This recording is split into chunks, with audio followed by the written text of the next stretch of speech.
WIFT PM. Mayor Jackson. If you could make up a social media holiday, what would it be? Randy said National Don't Let No One Put You Down Day. No one. What you gonna do? So when they say something crazy, you slap them? Be like May said.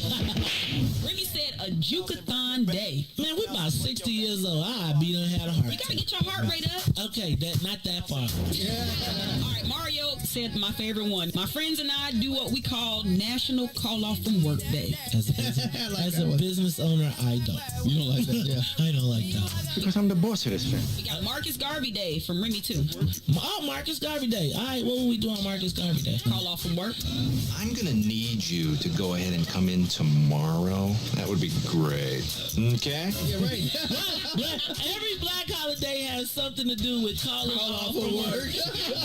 You're cool. I'm out. How about National Join a Positive Black Organization Day? Because I don't want to be recruited. I don't want to be recruited and the brothers be like, thank you.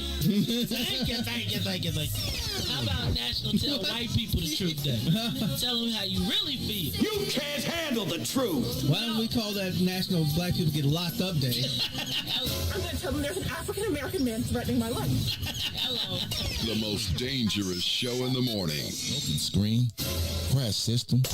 Are you in need of spyware or virus removal from your computer?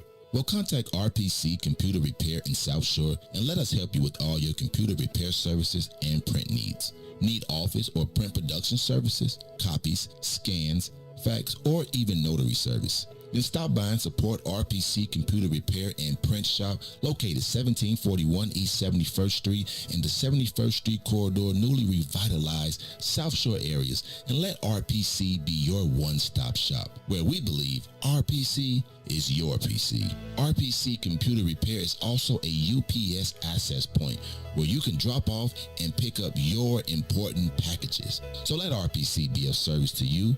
Call RPC Computer Monday through Saturday, 8 a.m. through 6 p.m. at 773-966-4457. That's 773-966-4457. Visit RPC at rpccomputeringinc.com for more information. Who said devotion has to be sad? Yo, check this out. The Lord is my shepherd, I want. He's making me to lie down in green pastures. He leads me beside the still waters. He restored my soul. God's gonna turn it around. Come all the way with me. Don't leave me now.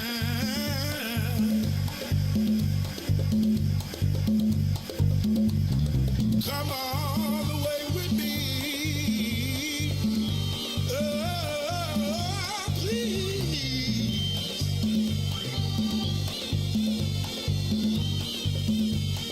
Please. Please don't leave me now. Please don't leave me now.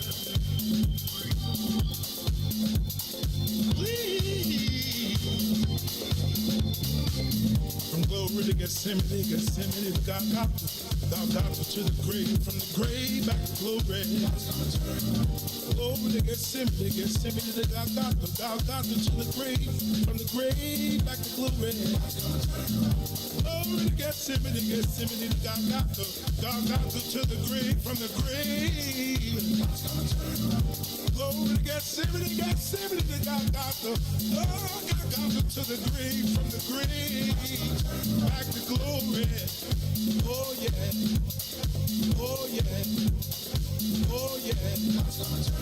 Come all the way with me. Don't leave me now. Come all the way with me. Oh, please.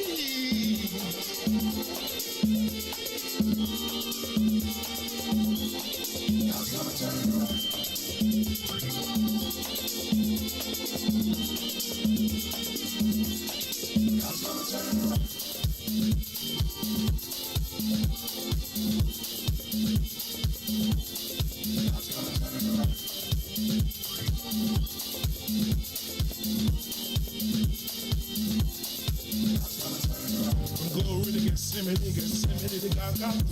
Golgotha to the grave, from the grave back to glory. Glory to Gethsemane to Golgotha, Golgotha to the grave, from the grave back to glory. Glory to Gethsemane to Golgotha, Golgotha to the grave, from the grave. Glory to Gethsemane to Golgotha, oh, Golgotha to the grave, from the grave. Dear Lord, it's me again. I'm calling on you. You did it before. I believe that you can do it again. Somebody calling you right now, Lord. If it ain't one thing we need, somebody else needs you for another. Please, son, look and have mercy. Have mercy over our home, Lord. Have mercy. Have mercy. God's gonna turn it around.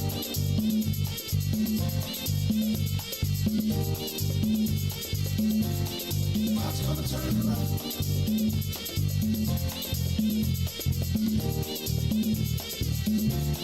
God's gonna turn it around.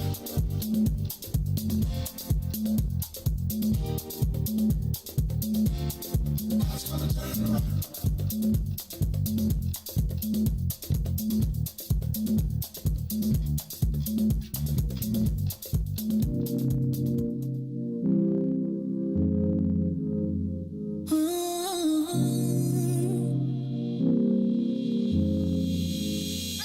You see me, you see him, my best friend. He hold me down like ankles fighting the waves. Upon not to my crime, yeah, I do time. Till I'm with you, I'll be counting the days. Yeah, ooh, been through so many things, but we always get through. Yeah, ooh, it ain't always perfect, but it's worth it.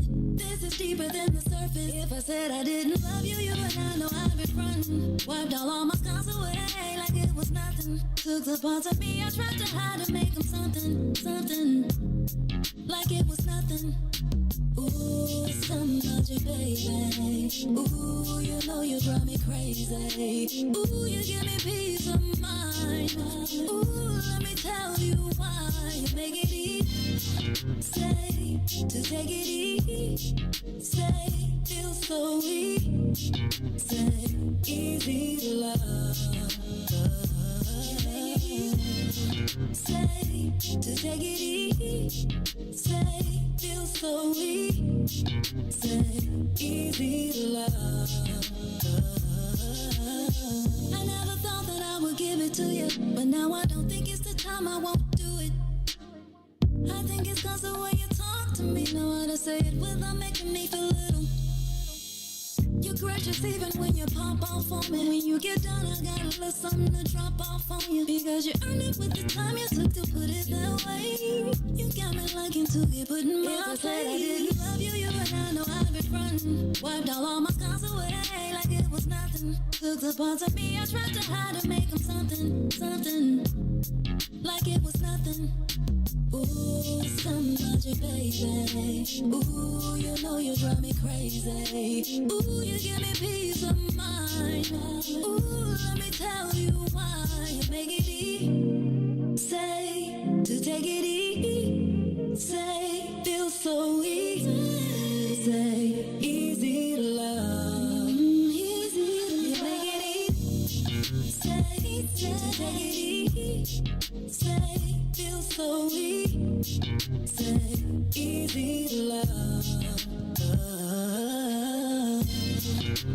You make it easy. You make it easy. You make it easy. WIFTPM. You are listening to the most dangerous show in the morning. This is What's in It for the Black People Radio. Maze Jackson. Maze Jackson, the most vociferous advocate for black people in the world. For Ruthie Moore, for Todd Stroger, I am the host of the Maze Jackson Show, asking every single day, what's in it for the black people? And if you don't like it, you can still tell them Maze said, Mayor Lightfoot, man, we ain't accepting that. We ain't accepting that. Let's go. Yeah. Let's get down to business and go ahead and address the facts. Mayor Lightfoot seems more lesbian than black. Rahm Emanuel's another case. He was just as tired. 50 closed schools left much to be desired. Police had Anjanette naked on that body cam. They suppressed the footage so it couldn't touch a lot of hands. Reminds me of that 16 shots in that cover up. Both of them similar, so I went and dug it up. George Floyd killed, a lot of riots happened in the town. Southside burned and they wouldn't let them bridges down. Grandmother sick, need a prescription and plus a couple groceries. You gon' have to travel just to get it now. COVID-19 out here shutting all the business down. Not enough SBA loans to even give around. So many failed businesses that you can put them in the pile. If you don't survive the pandemic, it's gonna sit you down. We sing, dance, play ball, entertain, and crack jokes. Government infested black neighborhoods with crack smoke. System that milked us so bad, we got lactose. Still trying to find out what's in it for us black folks. We sing, dance, play ball, entertain, and crack jokes. Government infested black neighborhoods with crack smoke. System that milked us so bad, we got lactose. Still trying to find out what's in it for us black folks. Shout out to Willie Wilson, hope one day you get to send it.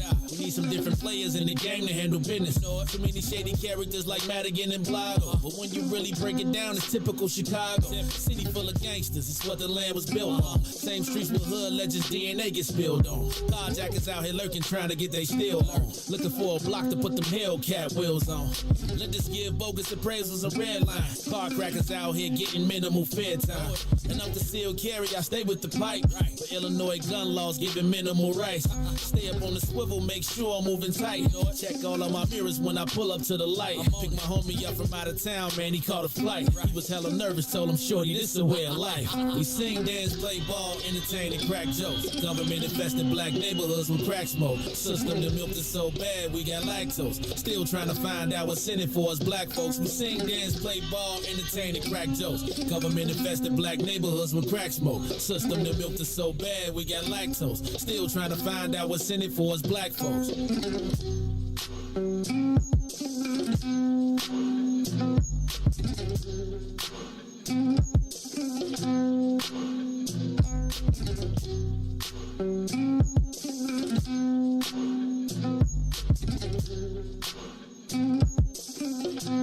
Wake up, Chicago!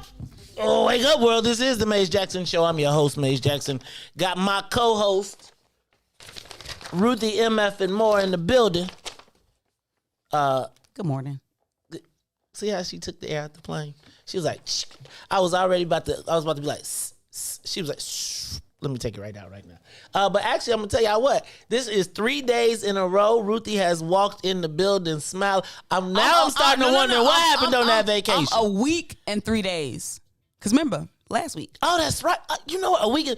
Now I'm wondering what happened on that vacation. I got some sun. Oh, okay. Not somebody's son. No denial. You see that though? It was like she just laughed. No denial. Because that's funny. You know what I'm saying? I sometimes I got something in there. I was like, it was funny because I was actually thinking about, I'm about to get out of here, and I was thinking I need to probably take some vitamin D.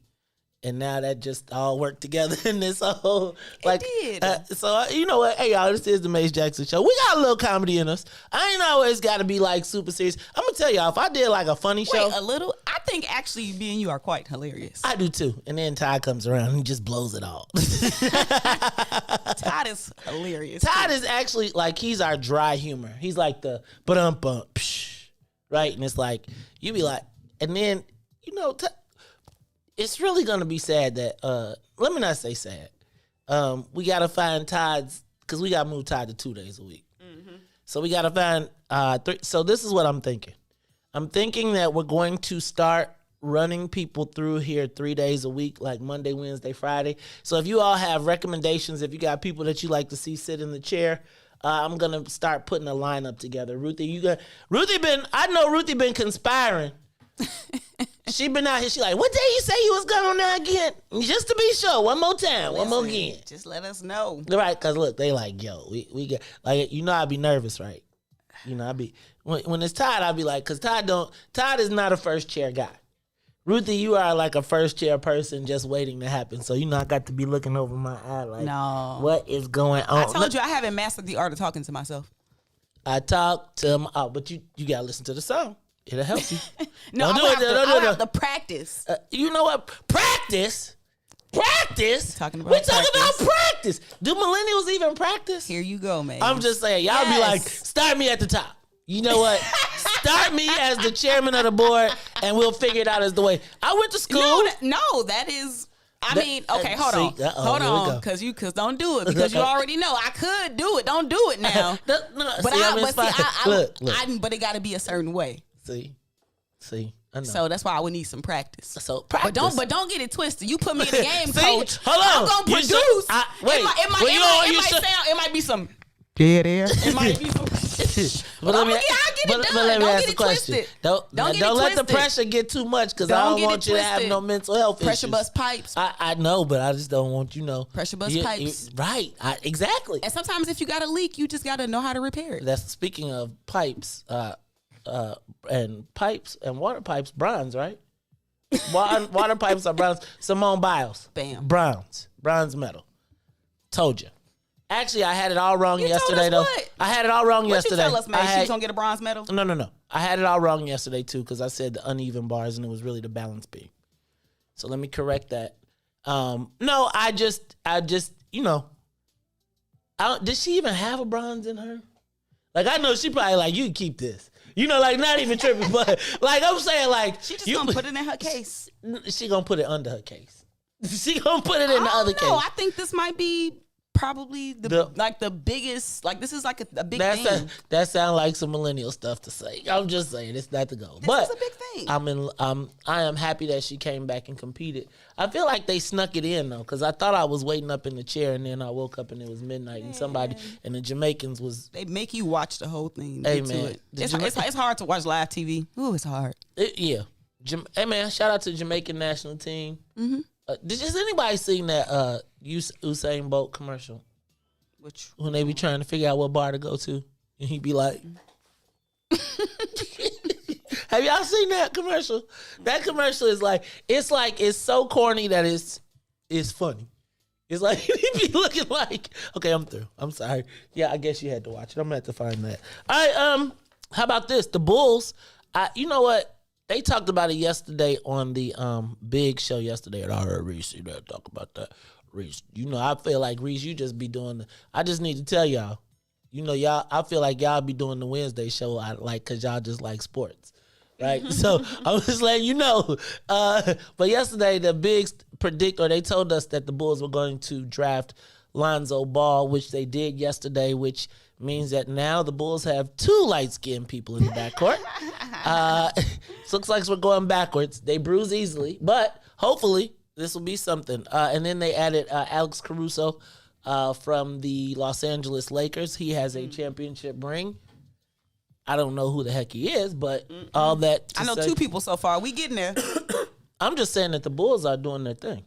I think no. I think they've been rebuilding for a minute, so I think it's nice for them to have some type of. Are we calling Ball like a star? Or you know what? I feel like he's famous. I don't think he's a star. Somebody famous. I think he's and they daddy. Well, see, that's my thing. I think that he was. I feel like thank you, J.S. Smith. That was not her first bronze medal. Okay, cool. That's wonderful. This maybe it's her first as the greatest of all time. I'm just I'm a side shade guy. But if white people was here, I'd be like, y'all say something and punch you in the mouth. So anyway, Dag, what was I saying? Oh, no, but here's what I think about Lonzo Ball. I feel like Lonzo Ball they're famous and they're almost like Kardashians of basketball. Right? Where like you pay attention to them because they dad talk so much smack that it's like sometimes people be watching to see him fail and sometimes people watch to see him. But I do feel like he's a big name. But he done been traded from like the Lakers to the Pelicans to they was trying to. Yeah. I mean, okay, Reese, just tell us, is he a standout? I mean, like he all right. See, he be having moments. Like, he got the name. Than when he first came in, so like he decent. but he's not like a star, like putting a team on his back. But he's a good role player. Oh, right. He got $45 million to play a role. I need that. You know what, low key? I think Daddy Ball gonna be able to give some strategy though. You know he just be liking to talk. You just like well, you know he be liking to talk. That's what I'm saying. So he might be able to give the boys some like strategies that they need. I think it's Kardashian. Himself from his daddy. He fired him as an agent, picked somebody else. So like, yeah, it's like he veered off from his daddy. Yeah, because there was too much pressure. Maybe them that's pipes the problem. is busting again. To go them pipes tag on millennials. Jesus, they can't take nothing. They always crying. So it was the business. It was the business. My dad won't The business wasn't right. My daddy. The business. Okay. See, his daddy got him all the way to the league on mediocre skills. Same reason why Beyonce had to sue her daddy. The business wasn't right. Then she wrote a song. I hope he got some of the royalties off that. Good Lord. All right. But Ruthie, it's funny you said that. Oh, you was looking at the paper with the star power. What you talking about? Because I do feel like that's going to. I think Chicago, and this is going to go to something that I'm going to talk about at 8:00. I feel like we're living through the transition of Chicago. If you look under, it says Bulls, Alonzo Ball, Chicago star power rising. Got it. See how we got that? Like, if you didn't read that, then it's just in your. See, Anyway, so I do think that we are living through the transformation. Todd, are you lacing up your shoes? Did you break our headphones? It popped off.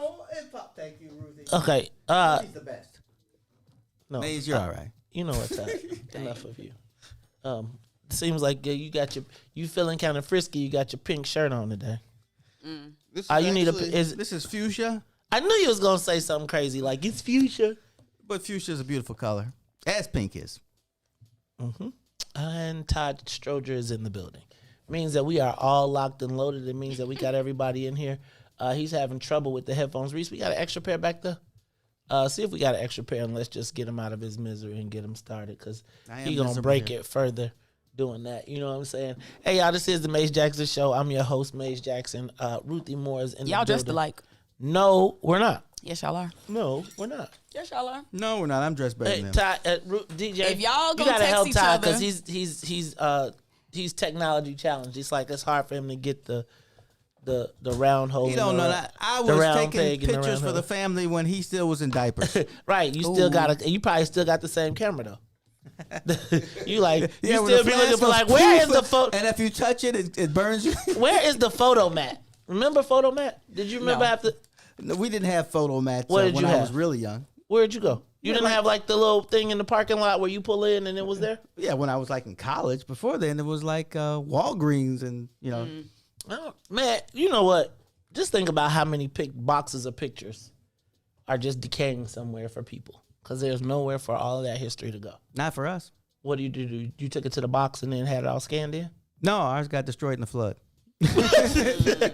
You know what? That's terrible. Like, I've had whole segments of my life destroyed in floods. Yeah. And then you'd be like, where did the rest of... Then you get all this other junk and you'd be like, where did all this come from?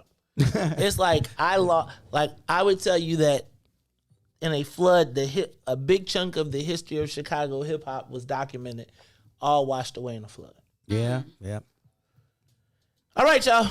Todd Stroger's in the building. Ruthie Moore's in the building. DJ Reese the Ruler's in the building. Reese, how you feeling today?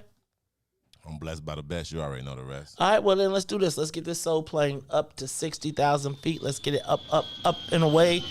Todd, we were already talking some news in sports. The Bulls picked up Lonzo Ball and Alex Caruso. We still think he ain't carrying nothing. He might. No, but that's not his role. You got to have roles in life. Okay, I got it. Role players. Your role is to lead the company, and my role is to keep you in check every once in a while.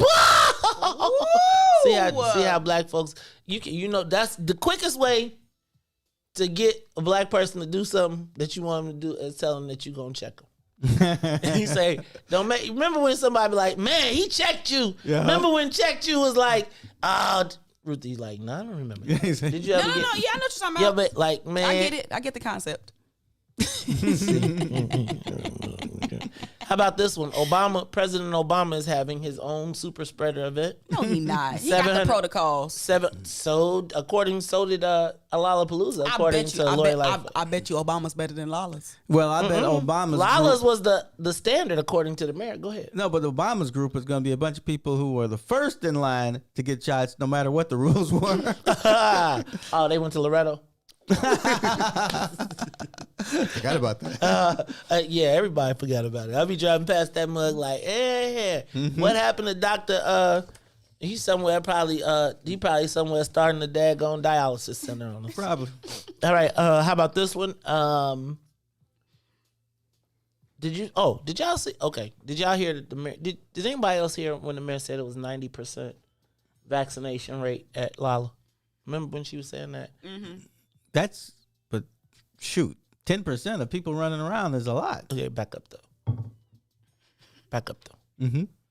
So if you were to hear that, you would think that that was the Chicago Department of what CDC Public Health. You would think that's the CDPH telling us that. You know where she got the information from? Where? Twitter? You laugh. Oh, she got it from Lala's tweet. Oh. Well, I believe them.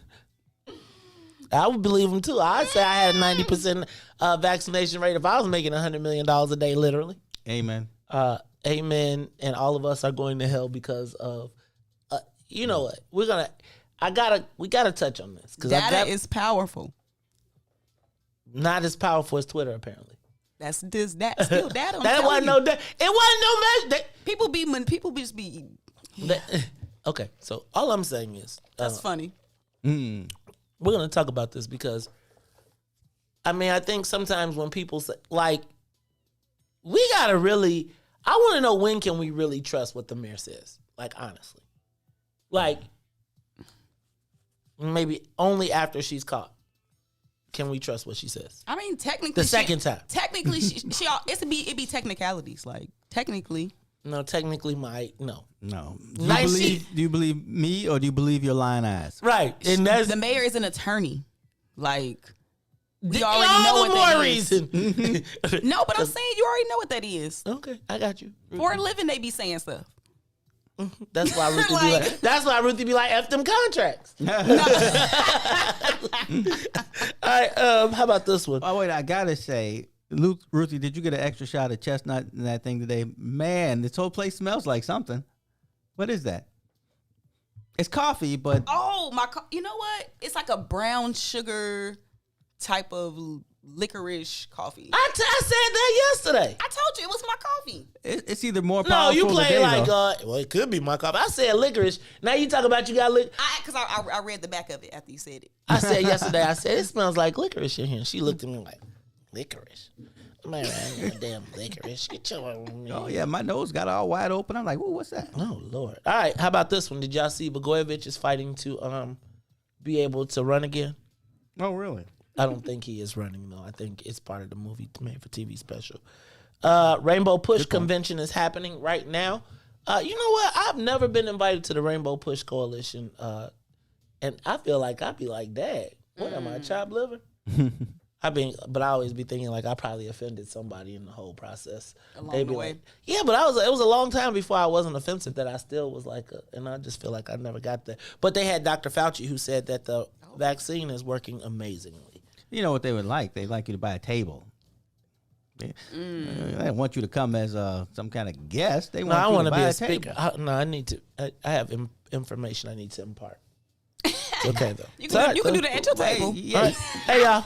You should transfer that to Jonathan. And once you become a speaker, then they're sure you're going to buy a table. Right. Well, they probably like, we can't have Mays and Reverend Jackson there because there won't be a room for nobody on the mic after that. How about this one? The Obama documentary comes on tonight. I think this is also going to play into my 8 o'clock hour because I'm going to tell you that I believe that it's like, I had an epiphany. It's like I talk about stuff all the time. And, like sometimes you're talking about stuff, but you're not looking at it you're talking about it myopically because you're in it as compared to taking the helicopter up and kind of looking at the place like you're in it, so you don't see the battle. And then when you like kind of elevate a little bit, you see the whole shifting and like the whole landscape. And I'm gonna tell you, that's how I felt at the county. Really? I mean, after I got out. I was Okay. like, wow, that was a lot of stuff going on I didn't notice. Well, I'm going to tell you that, and actually that's part of it too. But I'm going to tell you tonight, this Obama documentary will be the official changing of the guard of the viewpoint through which Chicago is viewed politically. Mm-hmm. I think tonight, no longer will Chicago be viewed nationally politically through the eyes of the daily Washington Daily perspective, but really from the perspective of being the birthplace of Obama. And I'm going to tell you that not the birthplace, but the political birthplace. And I think I think Chicago has had a landscape shift underneath my feet that I'm just now starting to fully grasp. I mean, I've talked about the erosion, but we're going to talk about it a little bit more a little bit later on today. Hey, let me do this. Let me welcome the WBGX 1570 AM audience. Thank you to everybody that is tuning in to us on WBGX 1570 AM or via the TuneIn app. Also want to say big shout out to everybody on YouTube. YouTube, y'all been showing us a lot of love, and I know I always watch the show through the Facebook look, but I really must tell you how much I appreciate everything that is happening on the YouTube channel, because that number is growing. And y'all, I mean, shoot, we have more people watching on YouTube sometimes than we do on Facebook. And I think I came in the game on Facebook. But Ruthie, I think I'm gonna have to make a shift. I'm gonna have to get my game up on the YouTube. So I need y'all to subscribe, like, and share. Right? Subscribe, like, and then share the broadcast. Also on Facebook, we have gotten lazy with the shares. I'm going to ask you to take a moment to share the broadcast. Take a moment to share the broadcast, right? You know, it used to be, I'm moving back to no shout, no shares back in the day. Remember when I used to call you out if you shared the broadcast? I think I'm going to start doing that so you get y'all love and affection back in the game, because we got the, I do a lot of, so much of our growth is organic. I'm not really big on the whole buying, boosting, pumping up. It's like if our word grows, I want you to know about it. However, we will be putting the smackdown down. Wait till September, first week of September, things will be on and popping. Thank you to everybody that is tuned in. Let's take a quick break. After we take this break, we'll get some news, traffic, and weather, and then we will be back. I'll finish up the headlines, plus the social media question of the day. Are vaccinated-only venues a viable solution? I think they're getting ready to rapidly come into play. Are we ready for that? And do you think that's a viable solution to keep us from going in? Because they are about to they're about to shift the responsibility of this virus to you. We'll be back after these messages.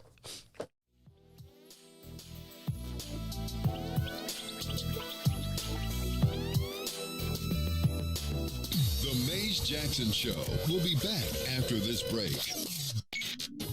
WIFTPM.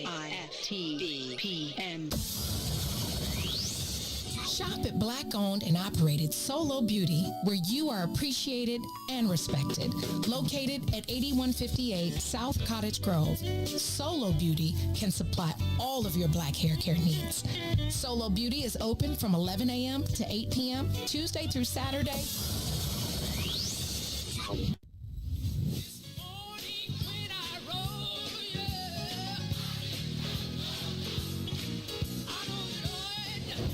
Chicago's Power Hour. I'm your host, Angie Mims, and Terrence Keys, TD, a.k.a. Terrence Daniels.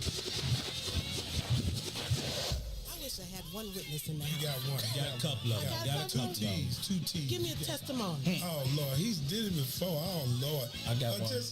One better. I got 5 reasons. 5 reasons. Oh, Lord. He turned it around. Turn it around. He woke me up this morning. Oh. Don't do this. Don't do this. Go number ahead. 4. He woke me up this morning. Come on, number 3. Come. He woke me up. Oh, Lord. He woke you up. That thing can touch you. One of them 5s will get you. What's the second one? He woke me up this morning. Yes, sir. Yes, Yes, sir. Oh my God. And the number one reason. Number one. Final answer. He woke me up this morning. He woke me up this morning. That's a testimony. That's a Turn that thing testimony.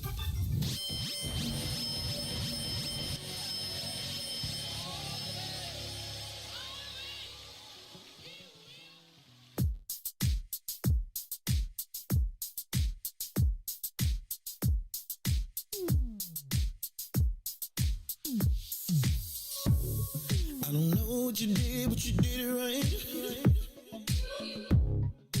Girl, you make it look so easy. Everywhere you go, heads turning left and right. Can't say you a dime, you're a 20 piece. Cause girl, you're the reason I be acting funny. Everything in me telling me don't let you get away. And all the guys looking like they wanna love you. Every day I'm your body, got not over my dead body. Why you gotta look so good? Why you gotta look so good? Why you gotta look so good? With your hair done, nails done, when you put that grown on. Why you gotta look so good? With your hair done, nails done, when you put that grown on, girl, why you gotta look so good? I can look and see you're not an average chick. You're shutting it down everywhere you go. Girl, I want you as bad as I want a check. Cause you're sexy from head to toe. Girl, you're the reason I be acting funny. Everything in me telling me all that you get away. And all the guys looking like they wanna love you. Every day I'm your body, got not over my dead body. Why you gotta look so good? Why you gotta look so good? Why you gotta look so good? With your hair done, nails done, when you put your grown on.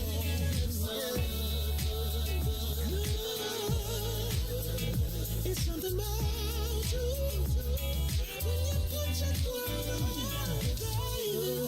When you're waking up straight out of bed, girl, why you gotta look so good? When you're at the job just taking a break, girl, why you gotta look so good? In the club turning up, why you gotta look so good? On the dance floor giving more, why you gotta look so good?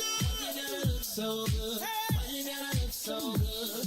Girl, you know you be killing them when you be getting your own woman on. Why you gotta look so good? With your hair done and your nails done, when you put that grown on, girl, why you gotta look so good? Girl, why you gotta look so good? Why you gotta look so good?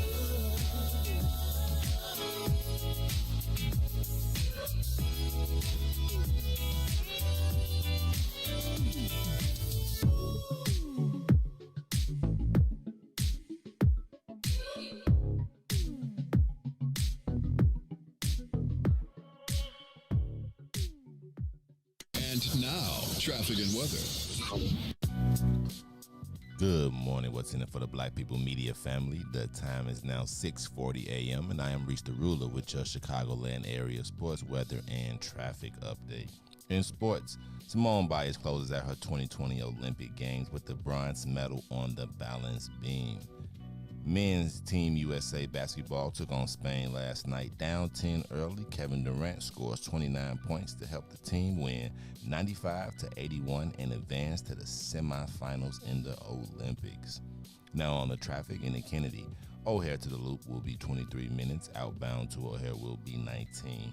On the Eaton, inbound from Deerfield to Exchange will be 30. Exchange to Deerfield will be 28. On the Eisenhower, Thorndale to the Loop, 33 minutes. Back out to Thorndale will be 28. Stevenson from I-355 to the Dan Ryan, 39 minutes. Outbound, 31. Bishop Ford, I-80 to the Dan Ryan, 36 minutes. 29 minutes to I-80. On the Dan Ryan, 20 minutes to the Loop, 15 minutes to 95th. DuSable Lakeshore Drive South, 7 minutes both ways from 55th to Jackson and back. Going northbound, 8 minutes both ways from Randolph to Bryn Mawr and back. Today's weather, it is currently 64 and mostly cloudy. Today, expect a high of 79 and a low of 63. I'm Reese the Ruler. Now back to the Lion's Den on the Mays Jackson Show.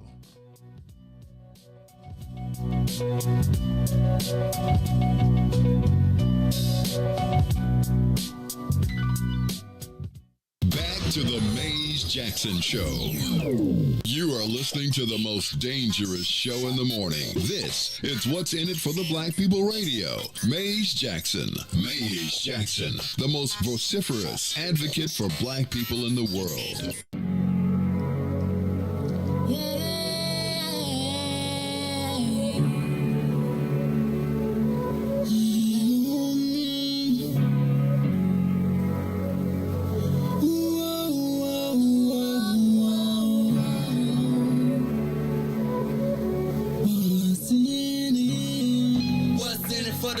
People, cause economically we are not equal. Waking up to lies, can't doze no more. I told y'all, yeah, this a dangerous show. Don't go to church if you ain't trying to help us. Don't even try to be around and can't protect us. We see the lies now of the politicians. We need money and no symbolism. It's Mays, it's Sonia, and Ruthie and Todd, explaining how we all come from God, giving us tools to beat the odds. If we're united, our movement gon' stop. If they ain't tryna help us, they ain't tryna do nothing. We gotta do something, we gotta stop running. It's time to confront the problem. Really, you expect you oppressed to solve them.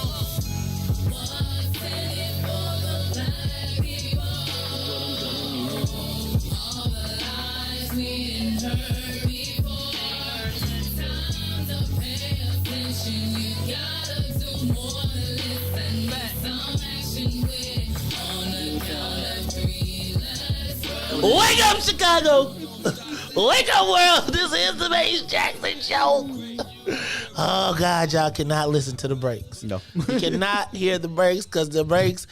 Reese, don't be trying to sneak in. Reese gonna be putting in another microphone. Don't be turning on during the break stuff. It's the Mays Jackson Show. I'm your host, Mays Jackson. Got my co-host, Ruthie Moore. We got Fuchsia Todd in the building, as well as DJ Reese the Ruler. Reese, did we take the plane off? We got it up in the air, didn't we? All right, so let me get through a couple more of these headlines, and then we're going to move on. How about this one? I talked about that. Simone Biles, bronze medal. In people, did she get a Wheaties box? No. If she want one, if they offer her one. No, are they gonna offer her a Wheaties box? No, the Olympics aren't like farewell tours. You know, it's the moment. You got to be in the moment, and in the moment, it's the young Asian lady. I can't remember her name. Sonia Lee. Yes. Ruthie, like she gonna take it. Give me my dang go. She ain't getting no. I don't think she's gonna get a Wheaties box. Not off of this one. I think she had one before, right? She'll create her own cereal. Mm-hmm. The Simone Biles childs. And then Reese the Ruler, will she get a? Will you think she'll get a Wheaties box? Yes, because of the that's time not a so Wheaties is a participation box. Look, I ain't even let you finish. Go ahead, Reese. She get one because of what today is, because how strong she was to say that she had mental health issues, and she came out there, stormed back out there, and got bronze. So they're gonna give her a Wheaties box to put her face on there. That's America now, unfortunately. Good analysis, Reese. I don't think it's gonna happen. I'm in Todd. You will rarely hear me say this. I agree with Todd. All right, y'all. And then finally, the United States finally hit 70% vaccination rate. What? Yeah, a month late. A month after Joe Biden said so. All right, y'all. He didn't know how hard-headed people are. Well, they're still hard-headed, and I think that hard heads are going to make for soft behinds or whatever, because I'm just telling you. Okay. We're going to talk about it a little bit later, but I'm going to start here. Are vaccinated only venues a viable solution to this problem? Now, before we go down this path, I'm going to tell you that early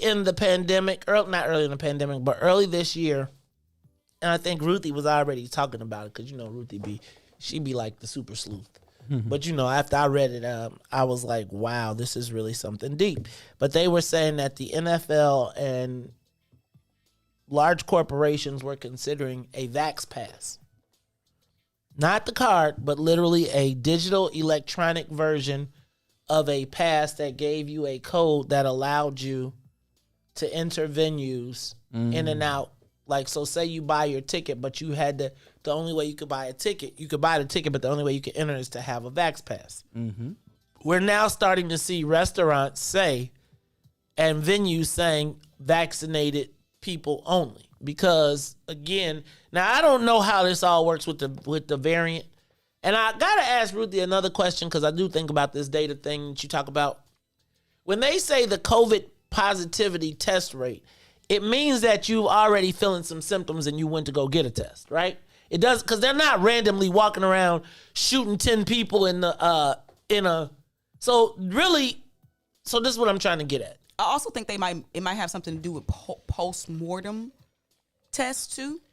Like, so you gotta die. I think that also. So has I thought they was trying to do that because you get extra money for that. You get paid about it. You can get help with a burial. But they also give you. Oh yeah, well they give you other. I think hospitals and stuff get extra money too though for dealing with COVID. But my question becomes, do you think that that's a viable alternative or a viable solution, variant aside? Do you think, because we're going to talk about, because I'm confused about the virus and the mayor has just further confused me with what happened with Lala. And I'm really trying right now to separate my disdain of the mayor from what is true and false. So I'm a little confused, but I want to go back to, because I'm going to tell you, when I was out of the country, when you got you had to get in the country, they made you take a test to get in the resort. You had to prove you had the test that you had within the time you didn't leave. They had an app that said if you went to any place, get a test. And then when it was time to go home, you had to take a test. So I felt like I was in a relatively safe universe, right? Because you couldn't be on or off without testing. Tennille talks about rapid testing becoming a norm. But would you look at vaccinated only venues? And the other thing I think about with that is then when you look at who doesn't trust the vaccine, does it become a discrimination tool against people in our community? So let's go back. Do you think that it is a viable solution to the challenge of the spread? Todd. I think it'll help. Any pressure you put on to get people vaccinated, I think is good pressure, to be honest. So, do you think that it will lead to any sort of discrimination? Or do you care? Don't care. It's just like when the homeschoolers come down to Springfield and say, I don't want my child, getting a vaccine for whatever. And, the rest of us are like, well, what about all the other kids in the world that your child's going to get in contact with? So, no, I don't have any, Okay. Ruthie. And here's my point. And let me back up because I think the Vax Pass is to eliminate what we all know happened at Lala, which is a quote unquote verification system that you register your health in, and that it issues you a thing that says that when you got the pass, it's like a verified whatever. You get a barcode. All the stuff they do. Mm-hmm. Ruthie, do you think it's a viable solution? Do you think it's going to happen? I think I think the whole idea with the virus is to limit your exposure and to try to control your exposure to it. So I think it is a step in trying to control your exposure, but we know that the vaccine is not a full, safe, foolproof, guaranteed type of thing. So unless you in a bubble, like you was talking about, then you still gonna be exposed. Do you think that it will provide a falser sense of, because right now they're marketing the fact that the only people that are dying now are the unvaccinated. Right now I think that part of this is about to be a shift of stop asking people to get vaccinated and then putting the onus on the people who aren't, and almost saying you're going to, if you die, you chose to die, and we're going to keep on partying, rocking, and kicking it. Because now that we got the vaccine, we may get COVID, similar to getting the flu, but we won't die from it. And then it is thus a thinning of the system. Either you're going to be immune, because now they talking about we reached this 70% that Joe Biden talked about, right? Right. So the timing of this all seems pretty... Even though 80% really... Well, they keep lowering the bar and they lower the standard. But let's say, like, they announced at the same time, coincidentally, that Joe Biden, we hit the Joe Biden number. Right. And we see the paradigm shift now going from them saying, hey, please get vaccinated, to saying that the COVID spread is now almost exclusively death and is because of the people that are not getting vaccinated. And now there is going to be to me, it seems like there's already it's weird. It's like, I feel like there's an attack on the unvaccinated, but I feel like the unvaccinated are like on the offense too, and they be in your inbox like, you stupid, you're gonna die, you stupid. And it's like, this thing is becoming really interesting. And I wonder if they say you can't go to could you imagine if they shut down whole and just say you can't go to Macy's, you can't go to no stores, no place, and now there's vaccinated safe, because in the suburbs you could go and not be vaccinated, but in the city, is this possible? Why you make that? Don't be making faces at me. Anything is possible.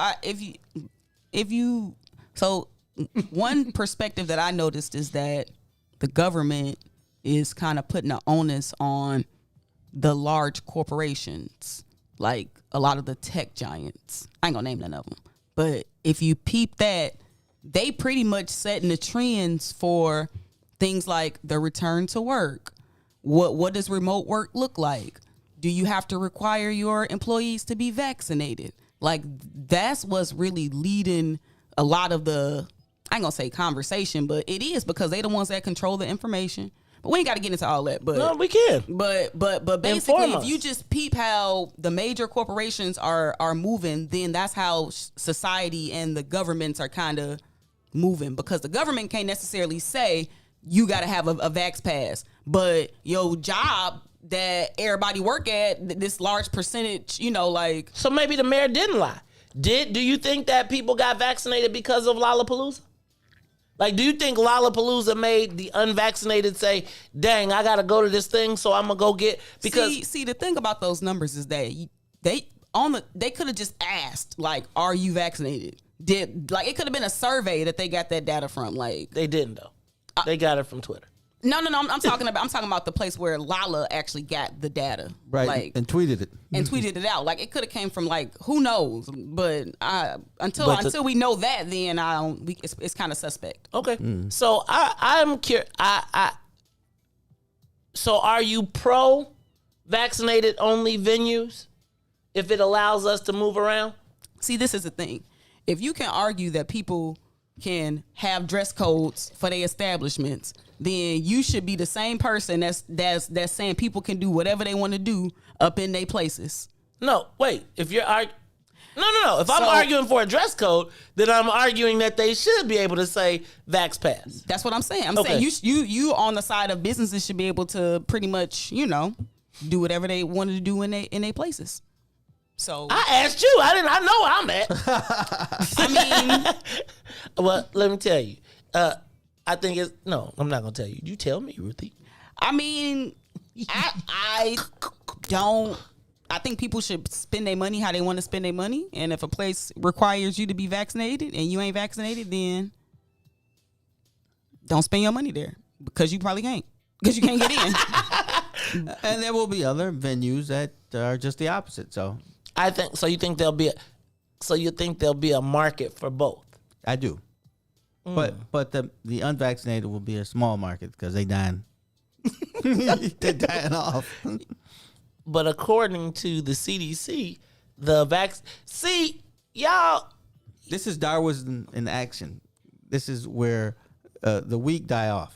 So if you're not smart enough to decide, I don't want to take the chance, man, a good number of you aren't going to make it. That's just the way the world turns. I do think like it is. Well, here's my thing. What about the people that can't get vaccinated? Well, let's back up. Well, they tend to be more cautious. Okay, let me back up. Who are the people who can't get vaccinated? Can't. So right now they not trying to vaccinate young people, okay. but they are though. You got some people who have issues with like blood clots who is recommended that they should not get vaccinated. Well, y'all. You know what this sounds like, right? What? If the kids can't get vaccinated and we still have this and we already got the mask on, Handmaid's Tale. I'm just telling you, remember when you couldn't keep the kids? See, the whole idea of this is to eradicate the virus, which basically means it's such a small number that it may happen some remote place in Africa, but why gotta be Africa? Yeah, it started in China. I'll tell you why, because Africa's huge, and so China, man. Even though they want China's huge they want too. you to make believe that Africa is only as big as Montana. It's not. It's a huge continent. But blame Russia for the China virus, man. Go ahead. Excuse me, not the China virus. The virus that originated in Wuhan, China. Go ahead. That's pretty much all I had, really. So wait. I just feel like I think restaurants, venues, and bars should have the ability to say vaccinated only. But I do believe that this is Darwinism, and vaxxed versus non-vaxxed to me is kind of irrelevant if you don't have COVID testing. You know what I feel like it's like? I feel like it's them blankets, y'all. I do. I feel like it's them blankets. I don't. I feel like it's the blankets. I think the Europeans. I should have finished what I was going to say, please, but I didn't think of it until after you asked me. Finish it. See, the whole point of this is that occasionally there's a group in other places in the world who are probably because they don't really have the access, and they're not getting vaccinated for things like smallpox, and bam, smallpox just pops up and destroys half the group. Mm-hmm. So we know what happens when you don't do what nature tells you to do. The only question is, are we going to ignore it? Which is what you mean? Like, what's nature? What you talking? Nature tells you that if you don't get vaccinated from these highly contagious things like smallpox, because smallpox is still here. If we didn't actually pay attention and get shots for it, that'd destroy half the country. So the point is, if you ignore nature and you're like, well, I'll just take half the world die. Yeah, right. Well, the blanket, because everybody's not gonna die. To me, this is, and so that's what Todd is talking about, the smallpox blanket. Like Todd was using smallpox, I was talking about the blanket. When I'm talking about it was given to the Indians.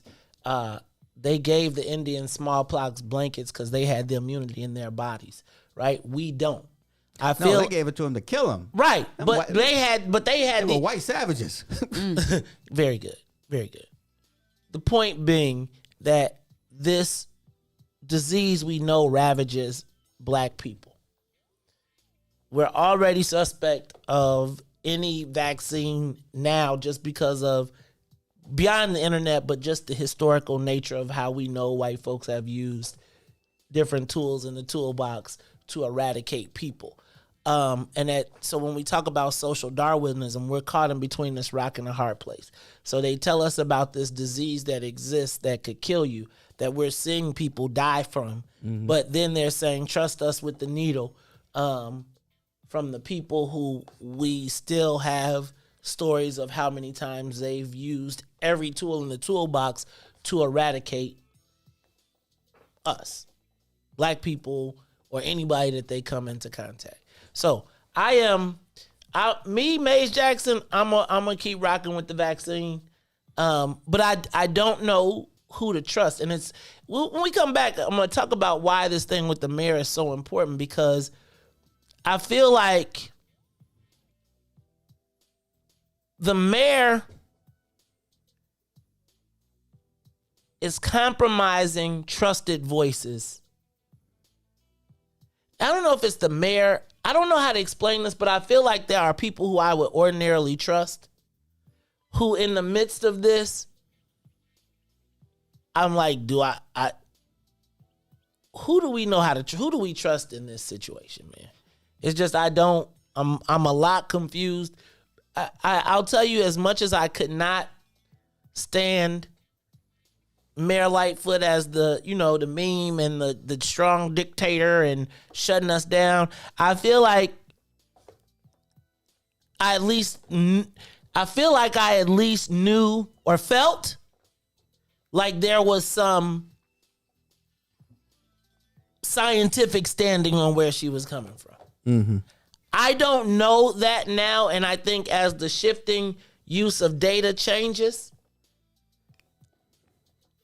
I don't know how we, like, somebody, I'm not going to name no names, but, like, it made me think of Ruthie, because they was like, it's the same number of people per square feet. And it's like, yeah, but if there's 3 million people, we got to talk about this when we come back, because I just don't know who we trust, right?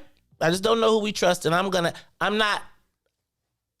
am vaccinated, but I sure don't know who I'm supposed to be listening to, especially as they keep adding these Delta variants. We'll talk about it more when we come back. It's the Maze Jackson Show.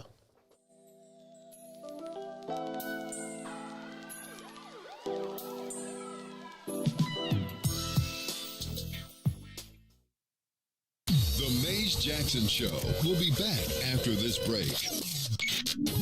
WIIFTBPM. Shop at Black-owned and operated Solo Beauty, where you are appreciated and respected. Located at 8158 South Cottage Grove, Solo Beauty can supply all of your black hair care needs. Solo Beauty is open from 11 a.m. to 8 p.m., Tuesday through Saturday. Introducing your trusted source for high-quality black emojis, better known as Blackmoji. We believe black is beautiful, and that beauty should be reflected in the digital market. Now there is an app that does just that, starting with Black Greek letter organizations. Blackmoji D9 offers more than an emoji app. It is a cultural experience of black excellence. Download the app in the Apple or Google Play Store to access a specially curated catalog of emojis representing the Divine Nine. Use the emojis to celebrate Black Greek events, acknowledge current events, support social causes, and learn about esteemed Black Greek members who blaze the trail of Black history. A portion of every subscription goes toward a scholarship fund specifically for members of Black Greek letter organizations to help keep the legacy alive. Download the Blackmoji app today. And now, traffic and weather. Good morning. What's in it for the Black People Media family? The time is now 7:06 a.m. And I'm Reese the Ruler with your Chicagoland area sports weather and traffic update. In sports, Simone Biles returns and closes out her 2020 Olympics Games with a bronze medal on the balance beam. While men's Team USA basketball took on Spain last night, down 10 early, Kevin Durant storms as he scores 29 points to help Team USA win 95-81 and advance to the semifinals. Now on the traffic, On the Kennedy O'Hare to the Loop will be 22 minutes. Outbound to O'Hare will be 17. On the Eden, inbound from Deerfield to the Exchange will be 30. Exchange to Deerfield will be 26. On the Eisenhower, Thorndale to the Loop will be 41. Back out will be 31. On the Stevenson, from I-355 to the Dan Ryan will be 40 minutes. Outbound will be 31. Bishop Ford, I-80 to the Dan Ryan, 36, 29 minutes back out to I-80. On the Dan Ryan, 20 minutes to the Loop, 15 minutes back out to 95th. DuSable Lakeshore Drive South, 55th to Jackson will be 8 minutes. Jackson to 55th will be 7. On the north side of things, Randolph to Bryn Mawr will be 8. Bryn Mawr to Randolph will be 9. Today's weather, it is currently 66 and will be mostly cloudy. Today, expect a high of 79 and a low of 63. I'm Reese the Ruler. Now here's Slick J. Adams with Your Body.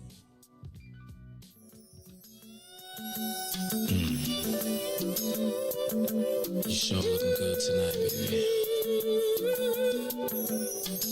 I just wanna, oh baby, I just wanna make sweet love to you tonight, baby. Come on, if you don't mind, let me tell you. Hey there, sexy lady of my dreams. Can I have you here with me? I just wanna love you down. Yeah. I'm making you scream my name. Loving your body. I'll be kissing your body. And I'll be caressing your body. Oh, baby. Just come on. Loving your body. I'll be loving, feeling your body. I'm gonna touching your body all night, baby. Now I'm about to fulfill your fantasy. So come a little closer, bring your body to me. I'm trying to take my time, I won't rush at all, 'cause you deserve the best.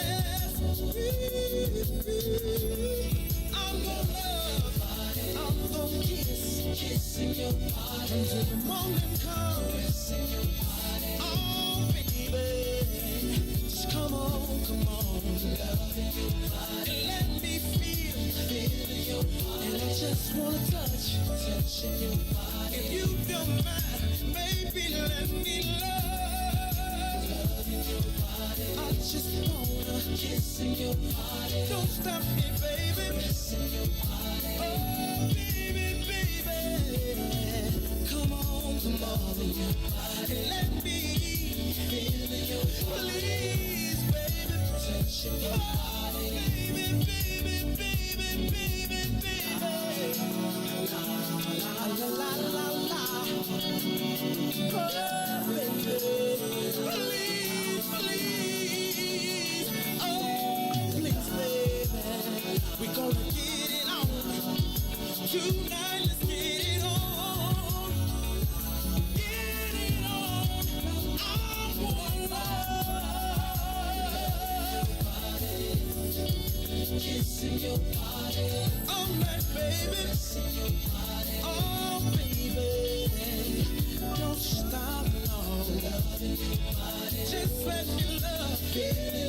I just wanna touch your body, you all night long. Come on. I wanna do it again. Kissing your body. I wanna do it again. Kissing your body. I just can't get enough of you, baby. Feeling your body, touching your body. I just wanna feel you tonight, baby. Makes me love. If you don't mind, sip a little wine, spend a little time. Ooh. Back to the Maze Jackson Show. You are listening to the most dangerous show in the morning. This is What's in It for the Black People Radio. Maze Jackson. Maze Jackson, the most vociferous advocate for black people in the world. For Ruthie Moore, for Todd Stroger, I am the host of the Maze Jackson Show, asking every single day, what's in it for the black people? And if you don't like it, you can still tell them Maze said, Mayor Lightfoot, man, we ain't accepting that. We ain't accepting that. Let's go. Yeah. Let's get down to business and go ahead and address the facts. Mayor Lightfoot seems more lesbian than black. Rahm Emanuel's another case. He was just as tired. 50 closed schools left much to be desired. Police had Anjanette naked on that body cam. They suppressed the footage so it couldn't touch a lot of hands. Reminds me of that 16 shots in that cover-up. Both of them similar, so I went and dug it up. George Floyd killed, a lot of riots happened in the town. Southside burned and they wouldn't let them bridges down. Grandmother sick, need a prescription and plus a couple groceries. You gon' have to travel just to get it now. COVID-19 out here shutting all the business down. Not enough SBA loans to even give around. So many failed businesses that you could put them in the pile. If you don't survive the pandemic, it's gonna sit you down. We sing, dance, play ball, entertain, and crack jokes. Government infested black neighborhoods with crack smoke. System that milked us so bad, we got lactose. Still trying to find out what's in it for us black folks. We sing, dance, play ball, entertain, and crack jokes. Government infested black neighborhoods with crack smoke. System that milked us so bad, we got lactose. Still trying to find out what's in it for us black folks. Shout out to Willie Wilson, hope one day you get to send it. We need some different players in the game to handle business. Too many shady characters like Madigan and Blago. But when you really break it down, it's typical Chicago. City full of gangsters, it's what the land was built on. Same streets with hood legends, DNA get spilled on. Carjackers out here lurking, trying to get they steal on. Looking for a block to put them Hellcat wheels on. Let us give bogus appraisals a red line. Car crackers out here getting minimal fair time. And up to seal carry, I stay with the pipe. For Illinois gun laws giving minimal rights. Stay up on the swivel, make sure I'm moving tight.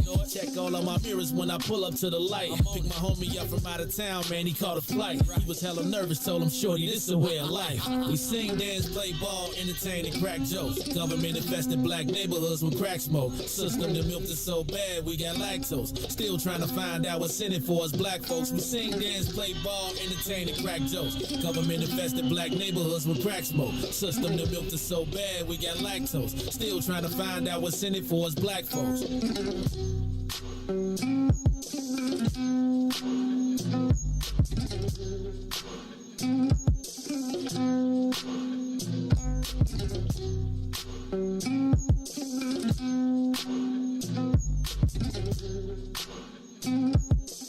Wake up, Chicago! Wake up, world. This is the Maze Jackson Show. I'm your host, Maze Jackson. Got my co-host, Ruthie Moore. Todd Stroger's here, too. Shout out to DJ Reese the Ruler. Yeah, I was just showing Ruthie where I'm going to get my new tattoos. I'm going to get Maze Said. Mm-hmm. Man, I got a hanger at home. I can get you one. Nah, that's brands. Those are brands. I got brands. Not the way I do it. Yeah, I'm going to get... I do want a sleeve, though. Just you can get some fake ones and test them out. How do you get fake ones? You order them. You can get them customized. It's to like test them out. Just Google it. Yeah, you know, a removable tattoo. No, see, that's this old generation. You gotta sometimes test it out. No, you gotta go with it. It's like the whole thing of a tattoo is if you gonna get it, you gotta go with it. Now I seen some of y'all went with it and it didn't go right. See, but what are you, a biker or something? You don't need no tattoos. As long as you know, I know it sounds crazy, but I really would love a sleeve, like just from here to here, where you couldn't see it, but you could see it like now. Cause it's like I don't have to go to an office or anything. But nowadays you go to the office, they be tattooing their fingers. They be like, "Ooh, I got to." I mean, the face tattoo. I really do feel like wow. Like when you get the face tattoo, you like, F it. It's like if you got a face tattoo, I'm like, yes sir, no problem. I'm gonna go right on over here, cause you really ain't got too much to lose. You like, that's right. That's you like, it is. I'm not even trying. I'm not even trying. I'm not even trying. I'm not even trying. All right, y'all. It is the Maze Jackson Show. It is 7 o'clock. It's time for the 7 o'clock hour, and I want to ask: can we trust the Mayor Lightfoot at her word? Do you think that Mayor Lightfoot is trustworthy? What does her word mean? I would tell you that Hold on. Because I forgot to tell y'all, we have a guest coming at 7:30. It will be Eric Mobley from New Era, Chicago. Doug, you calling me while I'm on air, Doug? Is it a draft today? It ain't another lottery today, is it? No. Okay. I'm saying, but they got another cannabis lottery coming up this week. Oh. Good. So we got to check that out. But anyway, hey, y'all, this is the Maze Jackson Show. Can we trust Mayor Lightfoot at her word? Let me tell you the genesis of this conversation. The genesis of this conversation is me watching Lollapalooza roll out this week. And I feel like, y'all know this time last year I was very not pleased with Mayor Lightfoot because I had been silenced and stifled and we had just gotten on air and we were trying to get the studio built and all type of crazy stuff. But I feel like she took full advantage of her position of authority. And while it was distasteful to me, I do feel like she had the moral high ground. And when she shut us down, whether I liked it personally or not, I felt like she was doing what the science and what was best for Chicagoans in her estimation. Mm-hmm. I don't feel like, I think there was a lot of political gamesmanship within it, but I don't feel like the decision she was making regarding shutting the city down were political. I feel like she was genuinely concerned about the health and well-being and the life and death of people. I think over time, she rode that until the George Floyd uprisings. Then she started to crack up in a whole bunch of stuff, and we started to see the expose. We started to see her being exposed, right? Conversely, during that time, we saw cannabis come to Chicago. We saw her block us getting an opportunity. She could have stopped it coming to Chicago. We've since seen it become a multi-billion-dollar industry. She told us she was going to Springfield to fix it. She did it. So when I look at this, and I feel like once she lost that moral high ground, right, because she was fighting corruption and all that, I believe that she became the elected official, the politician that she supposedly was battling. Mm-hmm. And now we are at a point where the mayor is no longer making the decisions based on science or actual science. We came up during this era, Ruthie came up with kind of science. Now we are, in my estimation, at full-blown lies. To tell us that, understand that this week she quoted as saying 90% of the people were vaccinated, and she sent it out as the mayor. Right.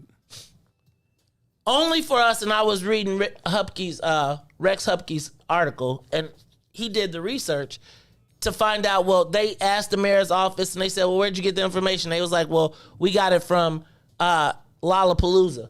And Lollapalooza, where'd you get it from? Lollapalooza's Twitter. Right?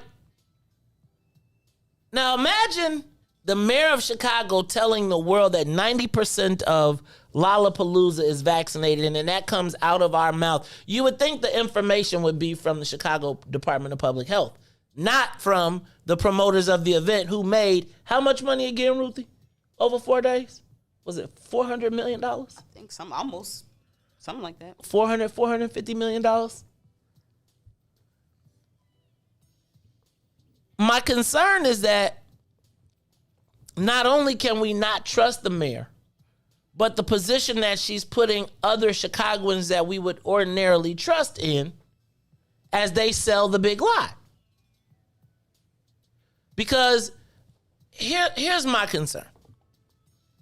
Lollapalooza came to Chicago. Has Black Chicago done better from this? One of the things that this is my concern, that we as Black folks get into the game usually when the white people are in trouble, right? If you think about the process of when Black people are officially invited to the party, it's usually after white people have drained all of the good stuff out of it, and then say, man, we got to go to the second tier to start or to keep making our money. But let's say in the case of Lollapalooza, the largest number of people dying from the disease and unvaccinated are in Black Chicago. So if you invite the swarm to Chicago, knowing that we are the people that are most likely to die from it, you then have to sell it to Black people as not a because I feel like this. If you invite the swarm to Chicago to create the COVID cloud, and you know that Black people die quicker from it, and you know that we are also the least vaccinated, but you've also throughout this whole time said that the frontline workers, the first responders, the people who don't have an option not to work or who can't stay home are the people that come from these 5 zip codes, and then you force them into this crowd. You got to now have a rationale to come back. So now you got to have credible voices telling you, don't believe what you see. Am I making sense here? And so now what happens is the people that we trust, who we're cheering for to have the opportunity, because we don't get the opportunity when in the first 10 years, in the first 9 years, we ain't got that opportunity. Then in the most wicked, terrible time ever, we get our big chance. So we're stuck rooting for the Black people who get their only chance in the midst of a pandemic. Even as the white boys abscond with $400 million back to LA. And now you got me confused, and I gotta tell you I'm confused. Because the people that I know and trust are telling me that that was a 90% safe event. And this is the conundrum for Black folks in so many cases. We get to the table when the white folks have drained the blood out of the event, and we are going to suffer the long-term consequences of what happens. While DJ, you probably don't know too much about this. I know Todd don't know about this. But we used to have visiting fraternity brothers that would come to our school. And when they would come to our school, they may have a beef at their school with a rival fraternity. Perhaps that rival fraternity would show up at our school, and then there might be beef between their chapter, or they may have beef with somebody and they just see them and say, we got beef with them. And then we're left with the aftermath because there was some blow up or something that happened. As compared to us being like, hey, yo. And so all the time you kicking it with frat and y'all having a good old time. And yeah, we had a fight on Friday night, but we kicking it, we got a barbecue. And then the next week or 2 weeks later, you wondering why you got beef with these, because you're wondering why you have a problem 2 weeks later with rival members of other fraternities, because y'all kicked off a beef 2 weeks ago that had absolutely nothing to do with you. And that's how I feel about this COVID thing. Like, y'all, if there were Chicagoans that walked away with $400 million, and if in that mix of the $400 million, there was a Black Chicagoan that even walked away with $1 million, clean and clear, I can't do nothing but cheer for that. But for me to celebrate the world coming to Chicago, leaving us with this this toxic mess, putting the lives at risk because guess what? We are the ones that are fearless. We the ones that's like, we got to survive no way. So we're going to go, we can't stop working. The mayor came on and said, I want you to wear a mask on the L. We've been wearing masks on the L. Right. It's these white people that y'all brought here for this, and you're exposing our people that are on the L that have to take it because they don't have a choice. Right. To these white folks who come in here to spread their disease and then go back to their neighborhood, knowing that we're the most susceptible to it, and now you selling it back to us as if everything, because it's going to be outbreaks in our communities. You know this because where do the black people who drives the CTA? How many white drivers you seen on CTA? Not a lot. How many white drivers have you seen on the L? How many white drivers have you seen that are moving people around? Who is working on the L platforms? Who is walking the dogs? Who is working in the ticket booths? So where it makes sense to know that you're going to see an explosion in those communities. And that's why you say in that, because those people are the people that got to be dealing with all the people who don't care. Mm-hmm. So you have the press conference now so that you can say those people weren't vaccinated, so it's their fault. No. Because we was wearing masks. They keeping the distance. They doing all the other stuff. Black folks cough. Tennille told me you coughed on the show twice yesterday. She showed it. She was like, you cough. I was like, I can't tell you why I cough, but in the mornings before anyway, my point being, so many times we as black folks are forced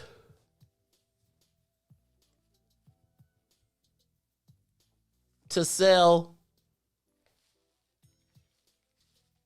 the story to our people to be able to come up. And it's like, I root for all of us to come up. I did see the party at Hayes Park. I did, right? And I feel like there was unmasked people and unvaccinated people. I still got to tell you, 3,000 people. I saw the post that said 3,000 people. Y'all, we got to be clear that 3,000 times 3,000 is not the same as 150,000. Yeah, okay. Can we all agree that there is different math between 180,000 people gathering, right? And if 10% of those, that's 300 people. Okay? If 180,000 people gather and it's 10%, that's 18,000. Okay? Not tripping. It's the issue becomes, y'all, the voices become compromised when we just got to be careful about managing our voices. Because I am going to tell you that it is often the choice for black people, bad or worse. It's like you can't just get the opportunity. It's got to be a crisis that exists that creates the opportunity, right? And then we wind up having to defend the people that for 10 years have excluded us. Mm. I want black people to do well. I don't want anyone to burn up their lifelong reputation over someone that isn't concerned about theirs.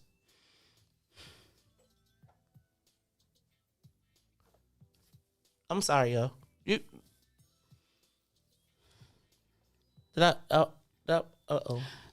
I just think that with the pandemic, that narratives shift, information shifts, data shifts, and it seems like a lot of stuff is not stuff, but the function of some people's jobs nowadays is crisis management, pandemic management. And I think some people signed up for it. Some people didn't sign up for it. But I think that's an important distinction to make as like a umbrella to all of this, that we are in the middle of a pandemic. So a lot of decisions and a lot of rhetoric and a lot of facts that people spew can tomorrow not be facts. And we keep seeing that from the top all the way down. So I think it's just important for people to just be aware and just make the best decisions for themselves. But it's kind of challenging if you feel like your hand is being forced in one direction or the other. So we just kind of in a state of, who do we trust, man? You better bet on yourself. And if you just gotta bet on yourself. But just know that we moving into a place where your data and your health information is gonna be public information. HIPAA finna be over. And so I would just, can you imagine if when HIV was out, they would be like, you had to have an HIV pass to go somewhere? Well, yeah. I mean, it's just kind of one of those things that people just need to be aware and start protecting your data as best as you can. But it's over with, honestly. It's really over with in terms of like certain levels of privacy. So, Well, look, really know what the best thing people probably could do is. What is it, Ruthie? Is to find out what exists in your medical records and pull them yourself. And that way you can sort of figure out what databases already kind of have my information. Have they had any breaches? Because some of them have. Where have those breaches gone? And what we really about to see is an uptick in people paying to keep their data private until those companies that charge you to do that get breached or sell it for profit. We can't win right now. So I would just try to get a hold of your information the best as you can to see what's in it, because people going to be exposing people. So what's in your health data? What's in your health information? And where does that live at? Who has access to it? And turn off the things on your. This is the last thing. Let's do this one. This one for real. Thing, because Ruthie saved my life the other day. Go ahead. If you got a, I don't know if it's on Androids, but if you got a, don't nobody care about what's on the Android. Okay, yeah. But if you got an iPhone, you have to turn off your health sharing information. Yes. So if you got like other products like Apple Watches, or you got other phones connected to your network, your health information is on there, and so you literally got to. It's not even as. It was kind of difficult, Maze. It took us a minute to find it. It's not where it should be. They be hiding it. They be like, Todd, how to turn it off. They be like, Todd got hemorrhoids. Like it'd be like if you walk past the preparation. I'm not part of your crazy network. I've got an Android. Just turn it off. Because I was gonna say when you walk past the preparation H aisle, it'll be like Todd. Sorry, sir. I'm a compound W, sir. Compound W. What? I don't know what you need. Compound W. It's like preparation H. Same thing. Oh, okay. All right, y'all. This is the Mace Jackson Show. Look, we're supposed to be talking to New Era Chicago. I'm looking for Eric Mobley to join us in this conversation. If not, I'm going to open up the phone lines and we're going to have us some more conversation. Y'all, can we trust the mayor? Reese, you trust the mayor? I had it over my house. You had it over my house. What? Let's Reese. I had it over my house the other day. Doing what? If it was a Wednesday, ain't no telling. But no. Please, no. Yeah, right now. After what you played yesterday, it really, I was like, you know what? You're a liar. She is, as the Native Americans would say, she speaks with forked tongue. It is the May. Am I making that up? We're going to talk about it when we come back. It's the May Jackson Show.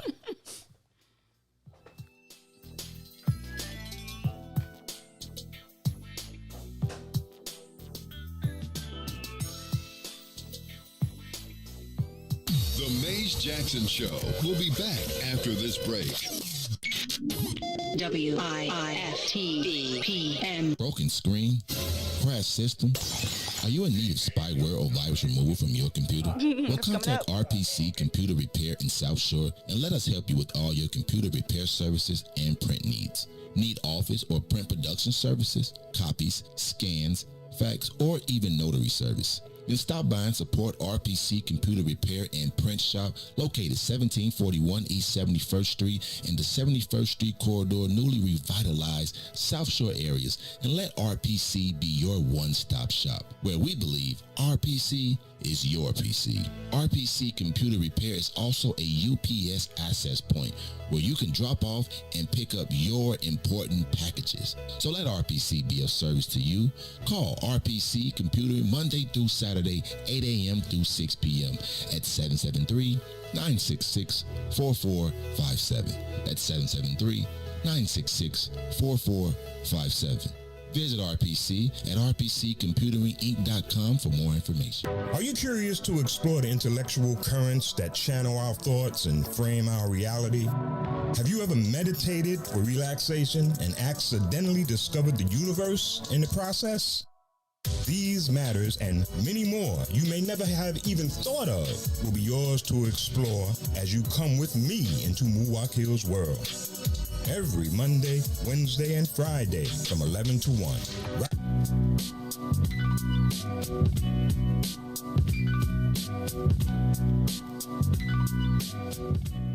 Good morning. What's in it for the Black People Media family? The time is now 7:38 a.m. and I'm Reese the Ruler with your Chicagoland area sports weather and traffic update.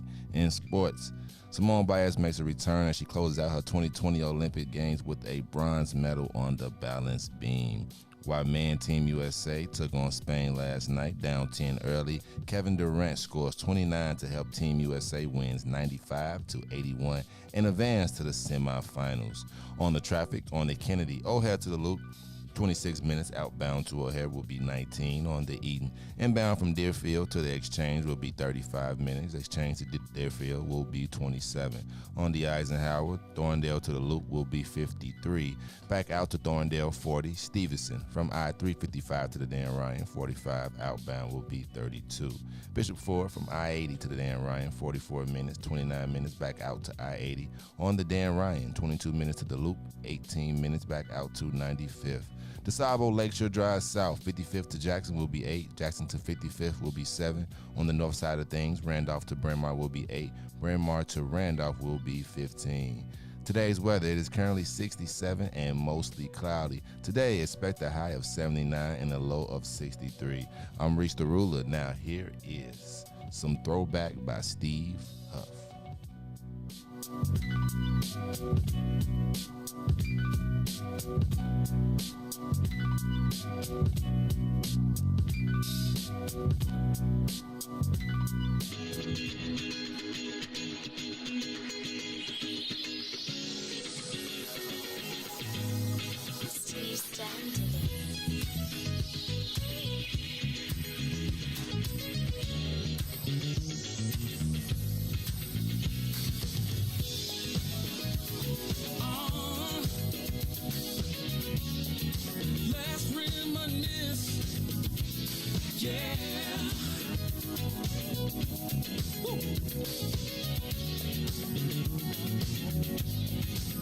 See, I remember the first day we met, a Thursday night at the club I'll never forget. Do you remember the words that I said?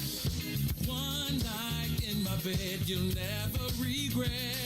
And you, with your pretty brown eyes, I knew, baby, you would change my life. And you opened up my eyes to see I'm excited for our future, but I love our history. Let's throw back to the day that we first met. Let's throw back, I never will forget. Let's throw back to when we fell in love.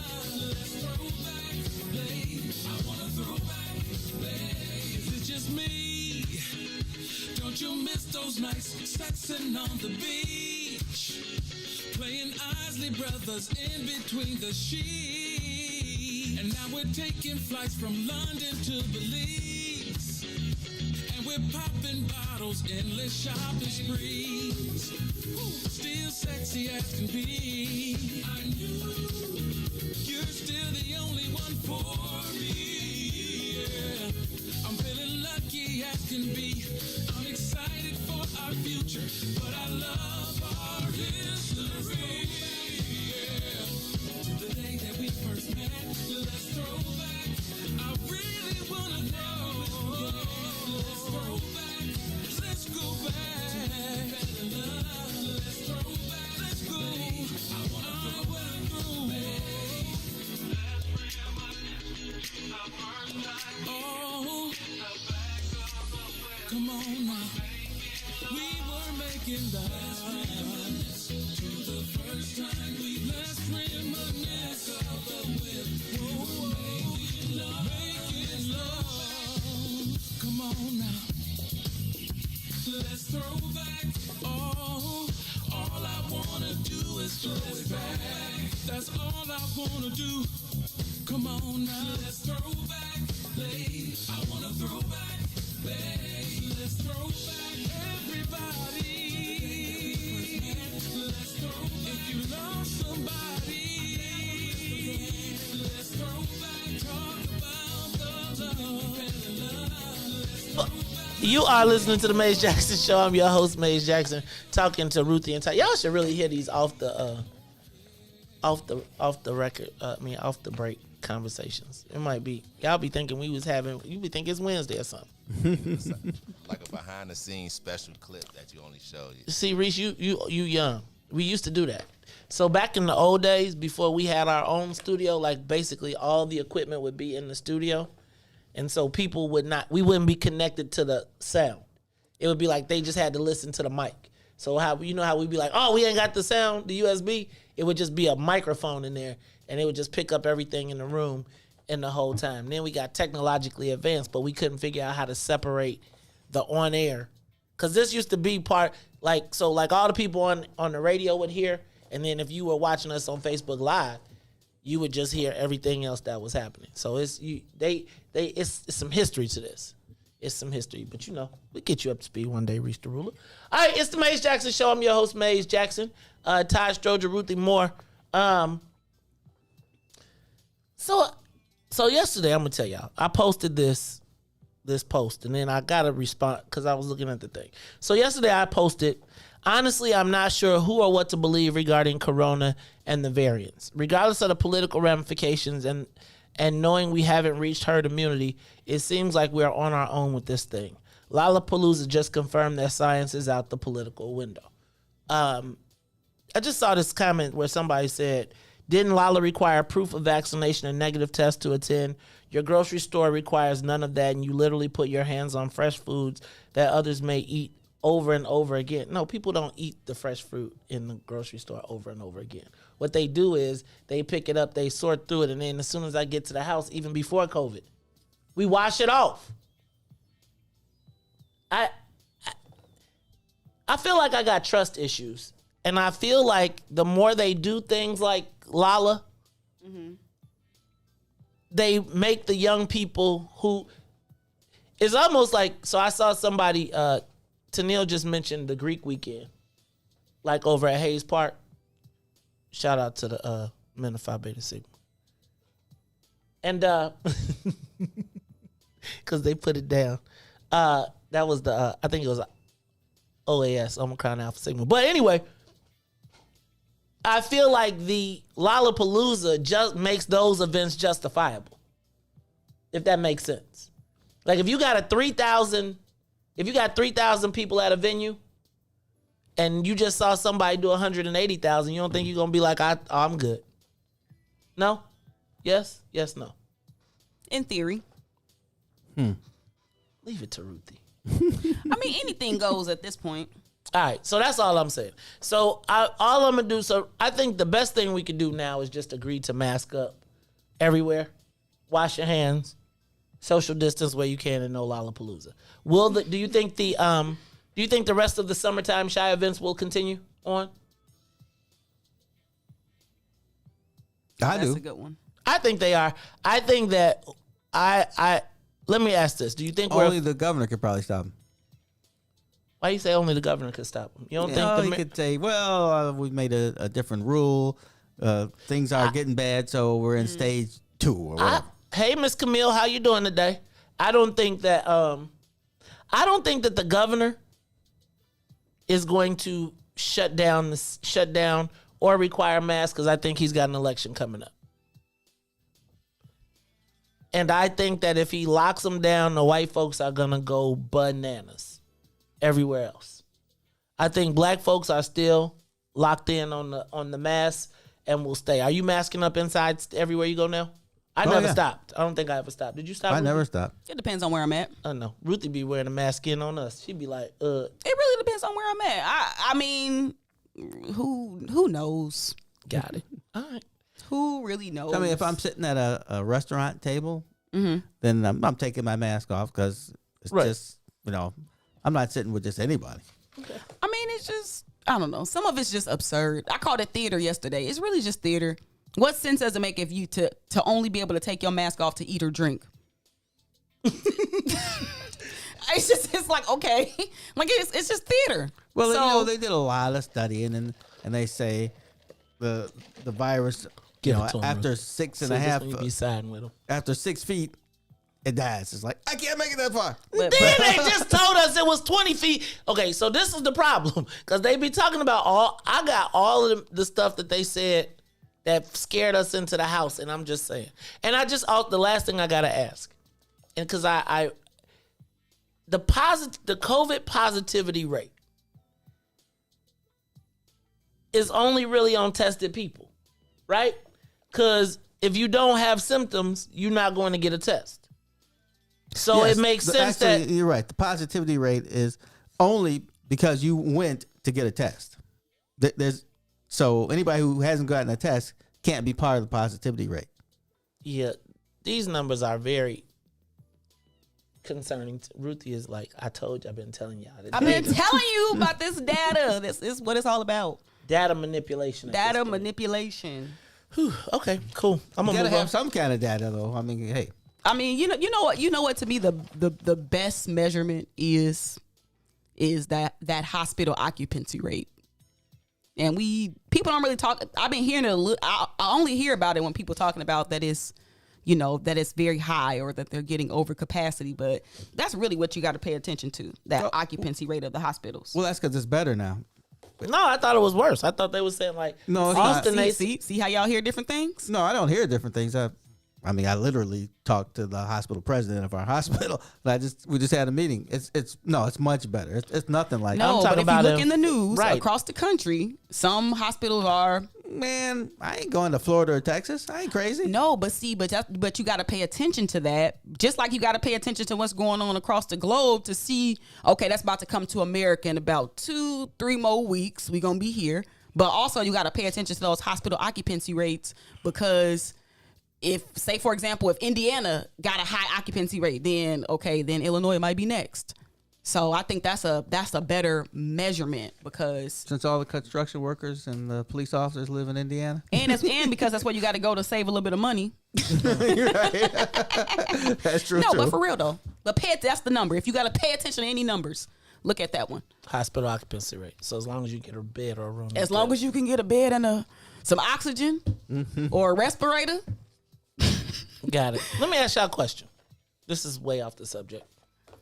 Did y'all see yesterday that they canceled the moratorium on evictions? Yep. Yeah. Can I ask a question? You ever not been able to pay your rent? Ever not been able to pay a bill? And no, I've always been middle class, thank the Lord. Thank you. Have you ever not been able to pay your rent? And how did you deal with it? It's interesting. And I'm thinking about this. I'm switching up a little bit because I was thinking about this moratorium and I was thinking about like, what do you do if you like can't pay your rent? I think about not being able to pay not be able to pay rent for a month. Mm-hmm. But imagine if during this pandemic you fell behind and you haven't paid your month rent for a year. Mm-hmm. What is your solution? How do you deal with this? What can you do to pay your rent? What have you had to do to pay your rent? Reese, I don't even want to know what you had to do. Say that for the Weeko Wednesday conversation. But no, I was just thinking about what are your options in the event that you can't pay your rent? So, Todd, you've never not been able to pay your rent ever? No, never. Like, you always pay it on time, too? Yeah. Like, first of the month? Like, you never not... Have you ever not had the money and not pay a bill? A bill? Yeah. Oh, God, yeah. But that's because I had to make choices. Do I keep my kid in private school or do I pay all my bills? I mean, if I took him out of private school, I wouldn't worry. Wow. So that's interesting. I was going to say, when did you get to the point? But you always, so now let me ask a question. Is that you independently or is that with aid and assist from your parents? Oh, with aid, and assist from my parents. I'm saying not college, out of college. Yeah. So like, were even you with aid and assist from my parents, the last 8 years was kind of rough. Well, maybe not the last 8 years, but go back a year and then say 8. Yeah, it was still rough. But you could always pay your rent and stuff on time, and you could pay your. Also, you have to prioritize.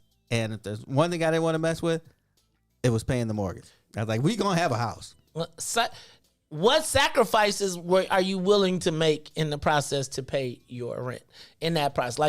Like Todd, like what measures have you taken to cost save or to get back to or to raise the rent money?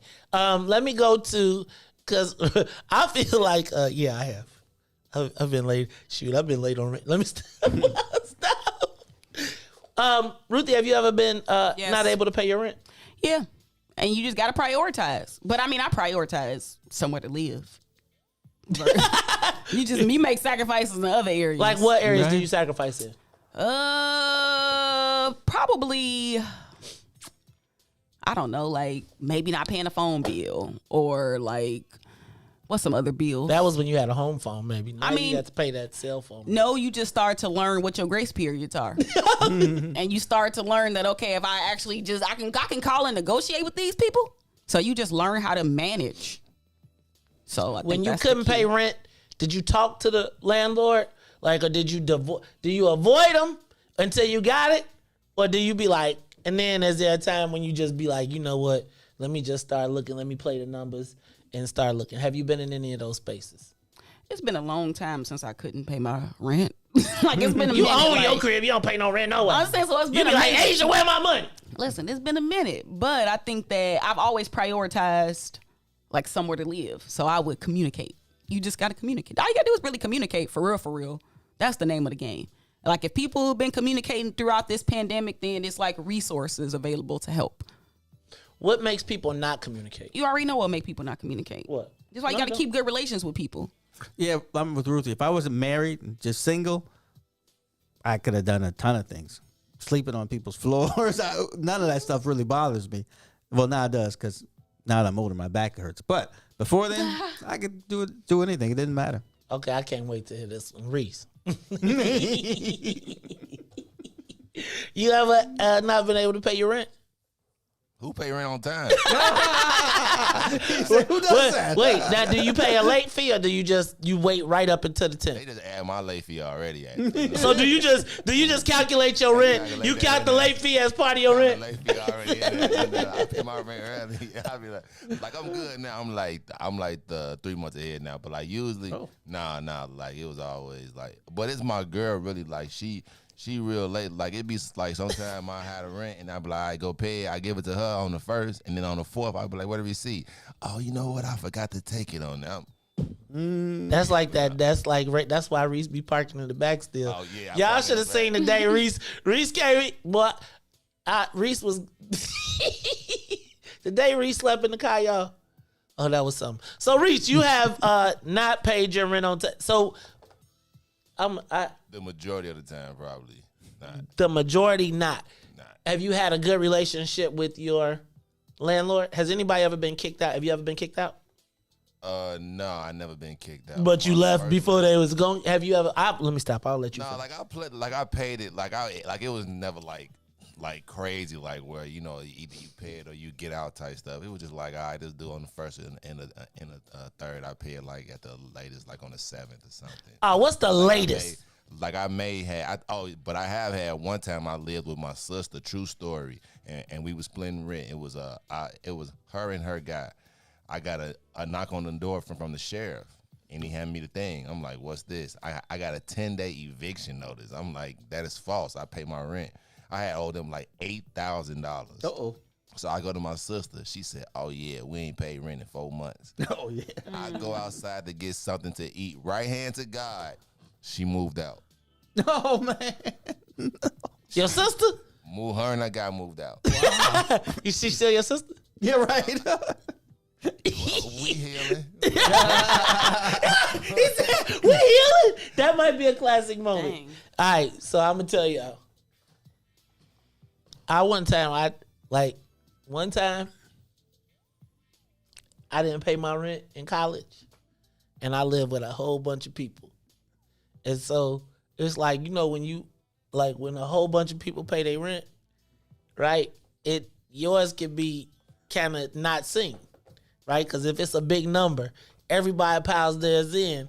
And, the landlord be like, okay, you just, click, Then one day, I remember the landlord came and said, it's been about a year and a half, and we've been missing this. A year and a half?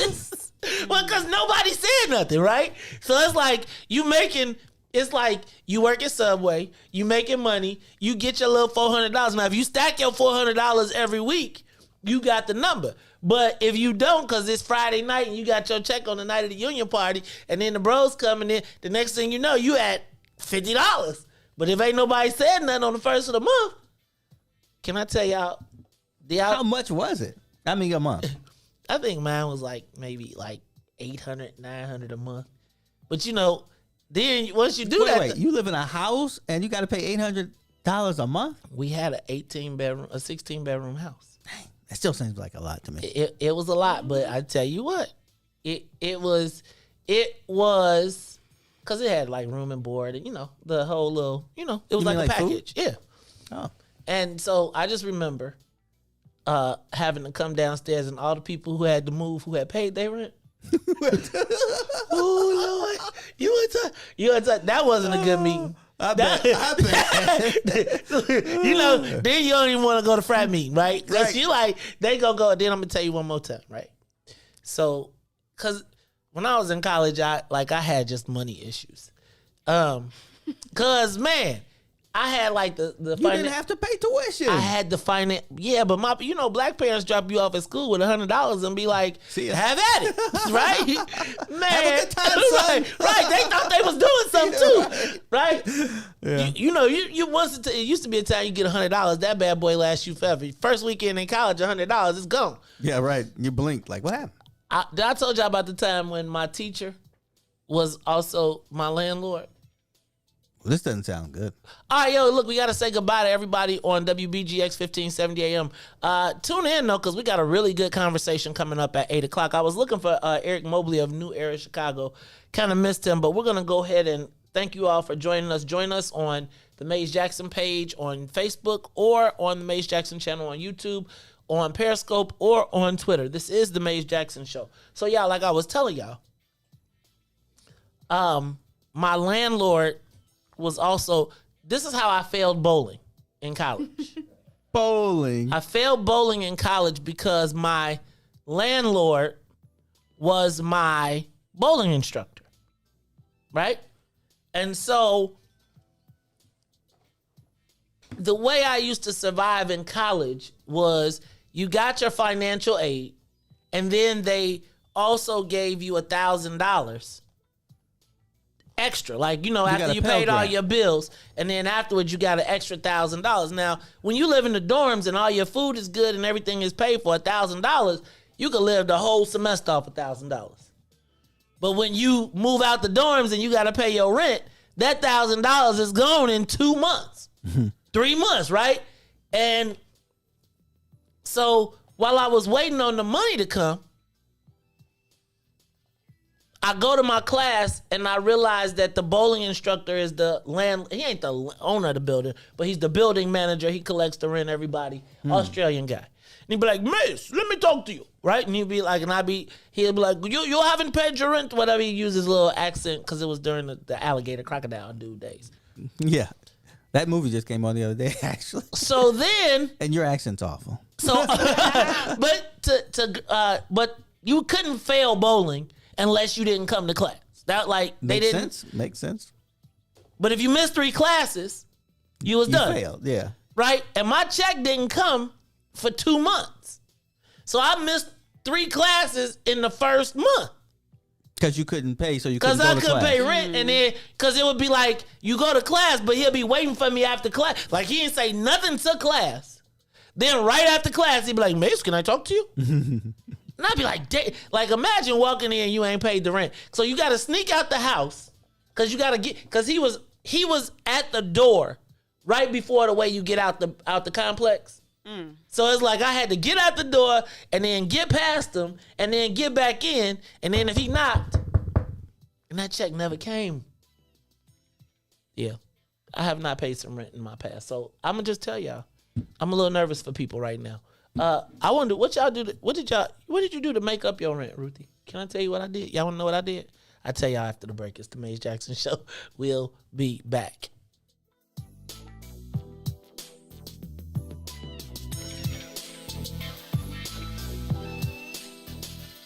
The Maze Jackson Show will be back after this break. WIFTBPM. Maze Jackson. If you could make up a social media holiday, what would it be? Randy said National Don't Let No One Put You Down Day. No one. What you gonna do? So when they say something crazy, you slap them? Be like me said. Randy said a Jukathon Day. Man, we about 60 years old. I be done had a heart. You gotta get your heart rate up. Okay, not that far. All right, Mario said my favorite one. My friends and I do what we call National Call Off from Work Day. As a business owner, I don't. You don't like that? Yeah. I don't like that. Because I'm the boss of this thing. We got Marcus Garvey Day from Remy too. Oh, Marcus Garvey Day. All right, what will we do on Marcus Garvey Day? Call off from work. I'm going to need you to go ahead and come in tomorrow. That would be great. Okay? Yeah, right. Every black holiday has something to do with calling off from work. You're cool. How about National Join a Positive Black Organization Day? Because I don't want to be recruited. I don't want to be recruited and the brothers be like, "Thank you. Thank you. How about National Tell White People the Truth Day? Tell them how you really feel. You can't handle the truth. Why don't we call that National Black People Get Locked Up Day? I'm going to tell them there's an African-American man threatening my life. Hello. The most dangerous show in the morning. Shop at Black-owned and operated Solo Beauty, where you are appreciated and respected. Located at 8158 South Cottage Grove, Solo Beauty can supply all of your black hair care needs. Solo Beauty is open from 11 a.m. to 8 p.m., Tuesday through Saturday.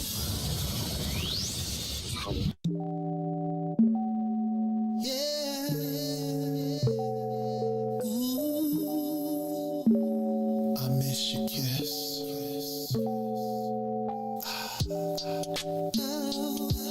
Your kiss is one of a kind. It feels so nice. Girl, you do it right. I miss. Oh, girl, you don't go too fast. You take your time. Just how I miss. Hey. You kiss it, then I'm drifting off your love.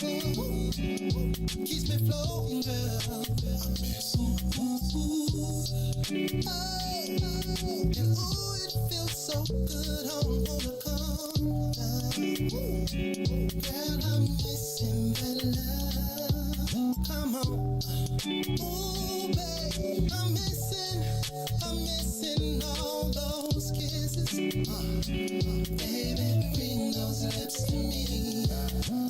Oh, babe, I'm missing all those kisses.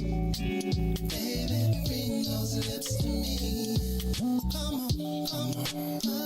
Oh, when you're not around, girl, I'm tweaking.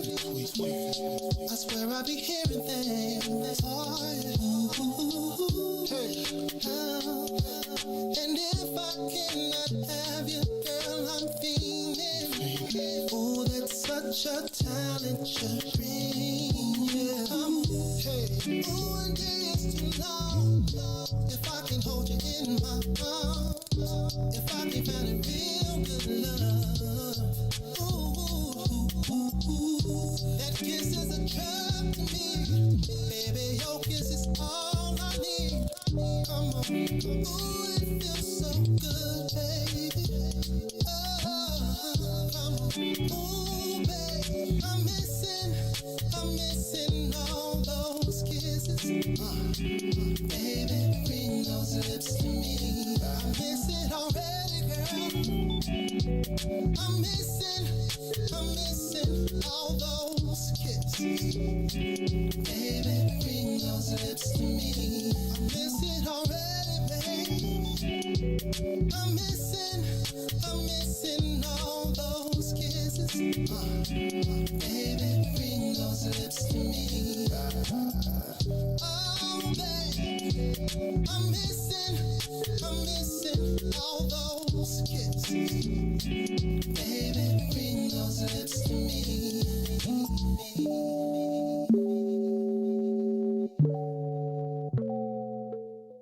And now, traffic and weather. Good morning. What's in it for the Black People Media family? The time is now 8:08 a.m.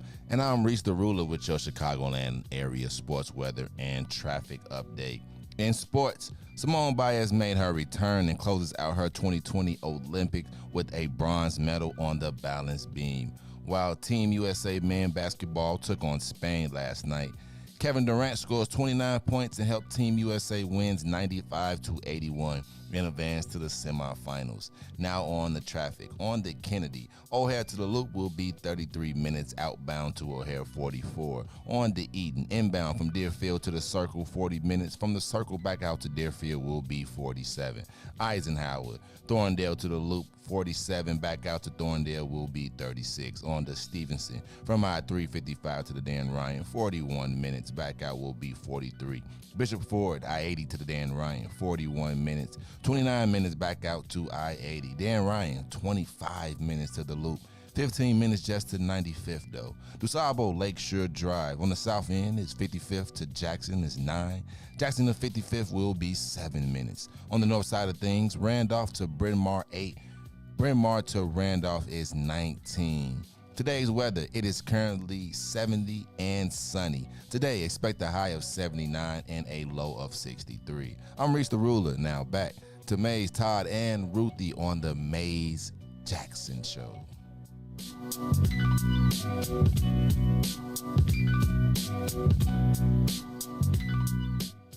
Back to the Maze Jackson Show. You are listening to the most dangerous show in the morning. This is What's in It for the Black People Radio. Maze Jackson. Maze Jackson, the most vociferous advocate for black people in the world.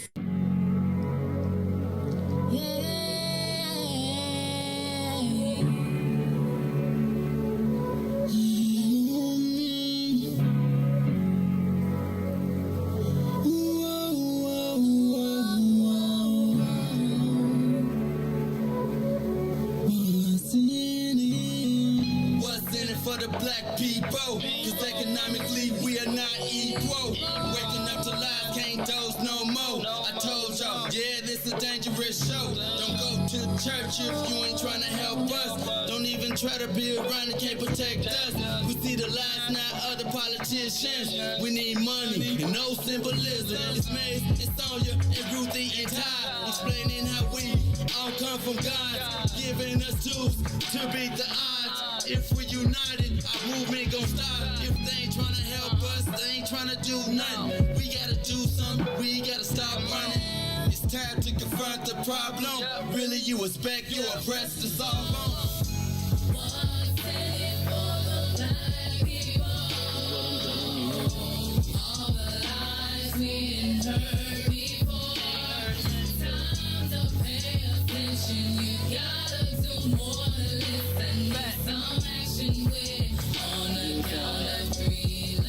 Wake up, Chicago!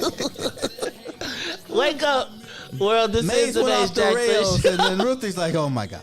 No, I'm just telling you. The Maze Jackson Show, Maze Jackson, Ruthie Moore, Todd Stroger, and DJ Reese the Ruler. I'm just telling y'all, these conversations this last breaks have been pretty epic. I must tell you, if I do say so myself, we're learning so much about so many people. It's such a quick rate. I was expecting to talk to Eric Mobley today of New Era Chicago. I guess we must have got our wires crossed, so I'll be moving. Why don't we talk to that guy who called you earlier during the show? Oh, Doug. Maybe he had something to say. No, he didn't. He's like, my bad. Okay. Like, hey, y'all be... Y'all, first of all, y'all know if y'all call me during the middle of the show, I'm really thinking something major is happening. Right. Now like, you want to call I back. want to be like, what happened? Is it... They gave all the cannabis license to the black people? Hey, Todd, Ruthie, DJ, are you all watching the 6-hour Obama documentary that starts tonight on HBO? Not me. I ain't gonna. I'll watch it later. No, I'm just saying I got plans tonight. What you got? What's your plans? I'm going bike riding. Oh, cool. Oh, now you got Maze hurt. No, you hurt no, Maze's feelings because he's no. like, you don't ever invite me bike riding. But maybe it's a date and she doesn't need a third wheel. Oh God, she already got 2 wheels. She got 4 wheels. If they got 4 wheels, okay, I'm gonna let it be. It's all right. It's okay. I told y'all I was nervous about riding my bike because I don't want nobody to be making fun of me when I'm riding. No, because you laughing. How you make fun of somebody on a bike unless they fall? Man, Charlie, I'm just telling you, I'm nervous. I was out there riding on the streets and I was thinking about like in the bike lanes, and I was thinking like, man, I be thinking about when I'm in the bike lane when somebody drive. Yeah, I got anxiety. You wear a helmet? You wear a helmet? What I look like wearing a helmet? Even though I just saw somebody say you got to wear a helmet. I wear a helmet. I believe it. That ain't crazy. Yes, you are. But I may be crazy, but I'm wearing a helmet. Reese, you watch? Oh wait, Todd, are you watching the Obama drama tonight? I think I know enough about him. I mean, it's not nothing personal against him. I'm not watching anybody's really. I mean, you got to be pretty dead before I start watching a documentary about you, Todd. But I think it's important that we watch this. DJ Reese the Ruler. Is it 6 hours straight? No, it's 2 hours every night. It's 2 hours tonight. I DVR to watch on the weekend. What time it come on? During the day? No. At night? No, it's it's probably one of them 7 or 8 o'clocks. Okay. 7 o'clock to 9 o'clock is my guess or something like that. But Tuesday, Wednesday, and Thursday, starting tonight, the Obama documentary starts. And I just was... Are you watching it? Did you say? Oh, that's pretty long for giving me a speech. So I feel like I'm going to watch it because I have to see the new narrative. HBO, Lorraine. It's going to be on HBO. It dawned on me when I saw this Obama documentary coming out that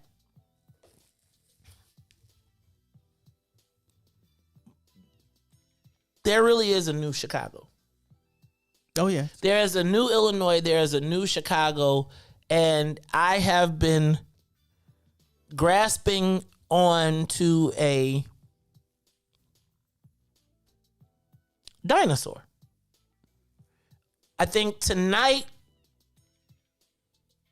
officially becomes the day that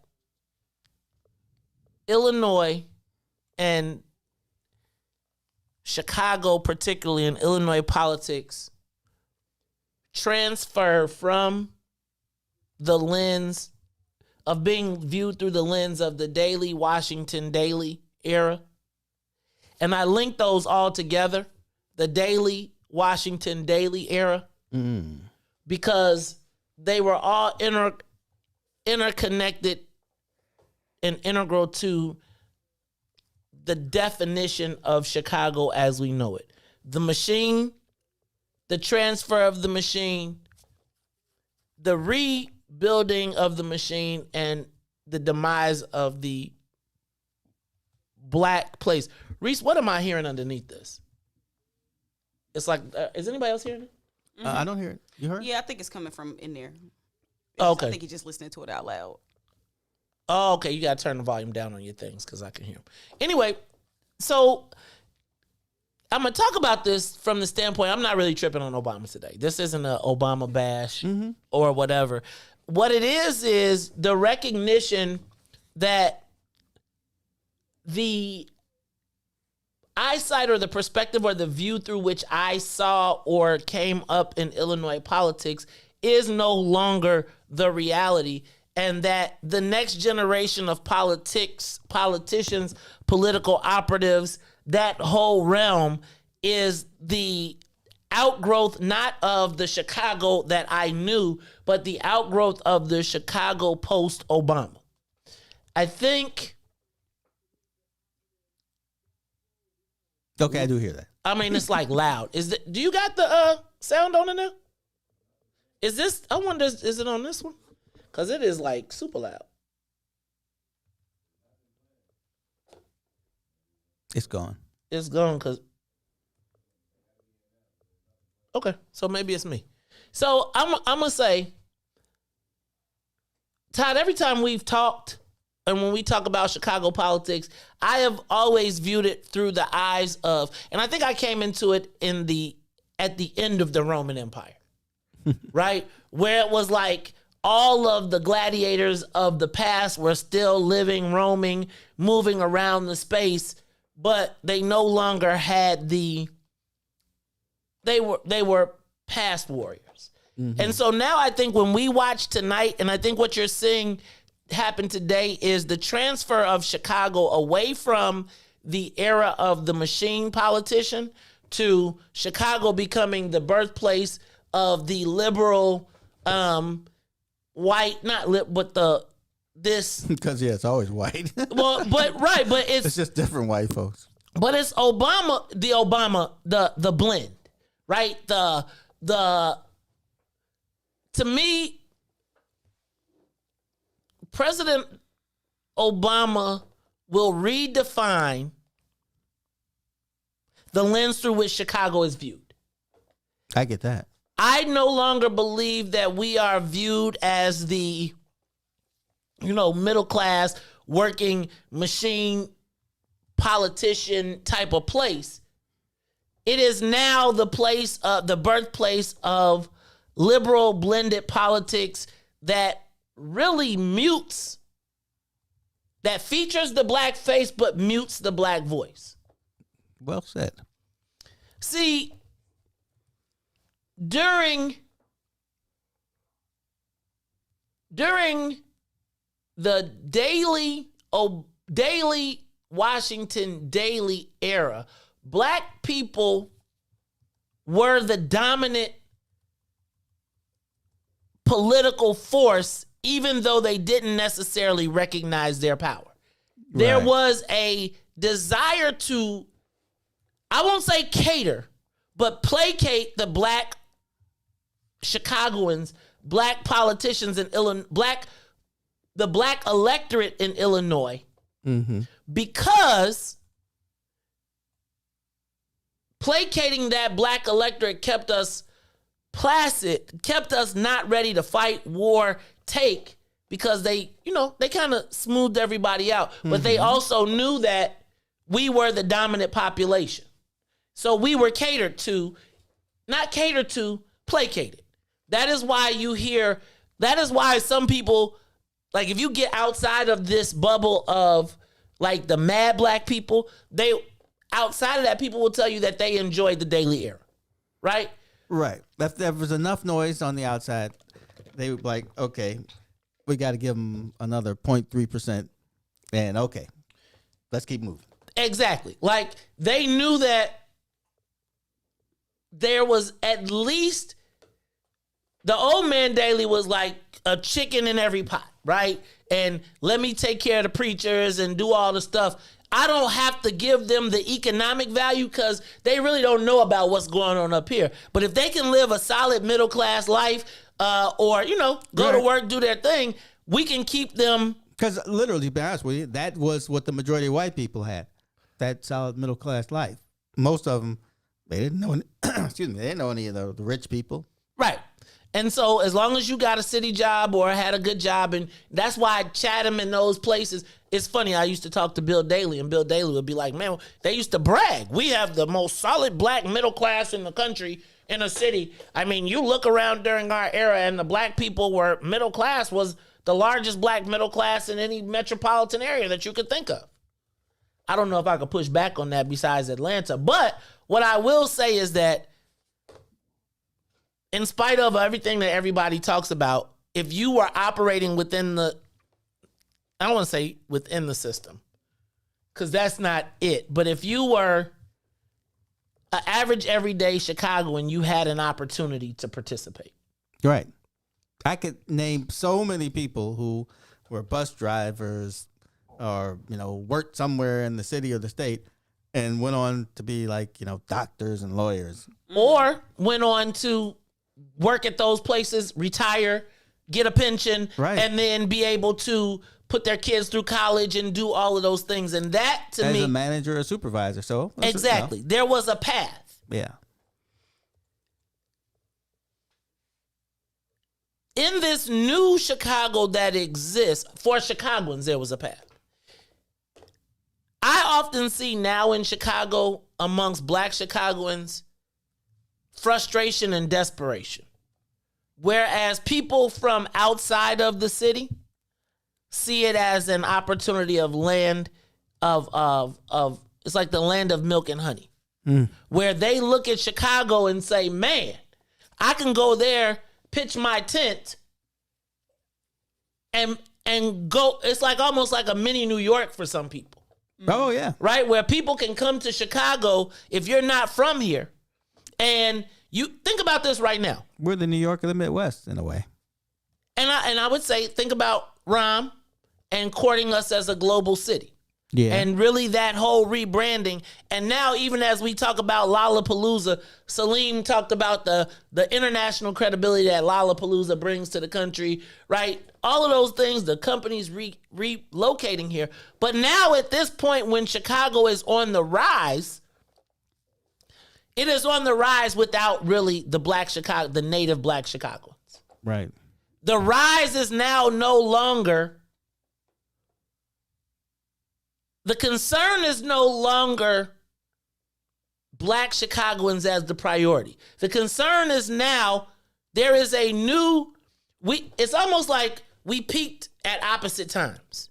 So our political power in name is peaking as our political positions in power are peaking at a time that we're on the downslide population-wise and we're on the downslide participation-wise. So it's like we got all of these black top-heavy politicians that we fought for that now we're not in a position to reap the benefit. And now you add the Obama era, which then says where the old people, we were fighting for them to get to the top as blacks under the old power dynamic. And now they're there, but they're operating in the Obama universe of everybody being included. So we all fought for them the same way we fought for Obama to get to the top, only for them to then get to the top and be like, I don't see no color. Right, we're people of color. And so now where we've missed in Chicago is now we have the names and titles, but the people with the names and titles don't have the spirit of the people who put them there.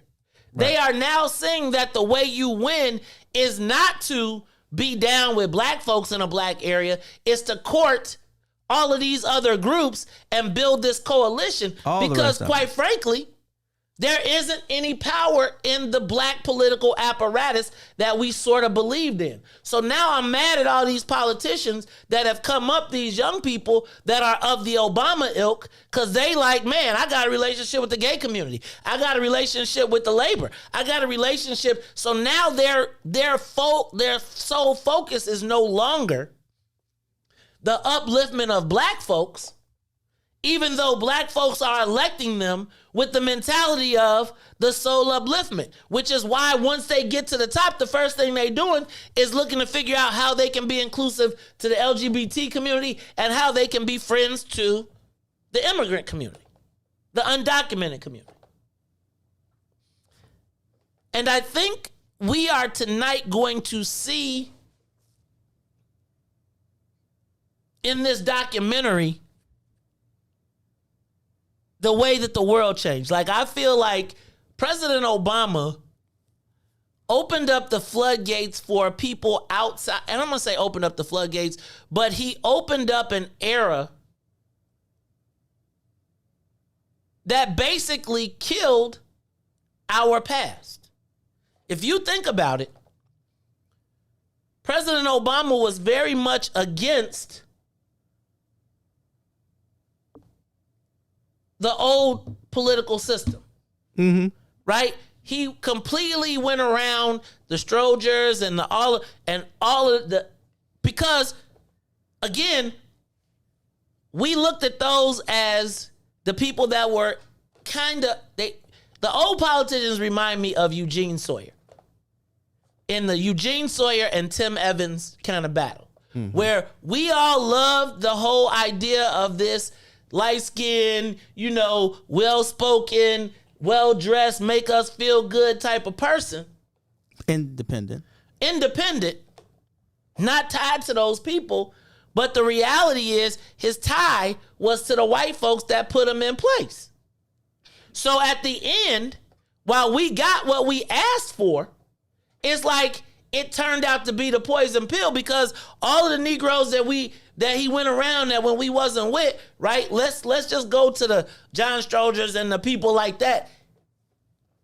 Because they understood the game as, I need to feed these black people. That is my key to success. I don't ever have access to the multi-millions and billions of dollars. And all of the black folks that were with Obama in his Senate run got priced out during the presidential run. Right? So now when I need a check for $1,000, everybody can write a check for $1,000. Right. But now the check is $10,000 or $100,000. We're out. Yeah.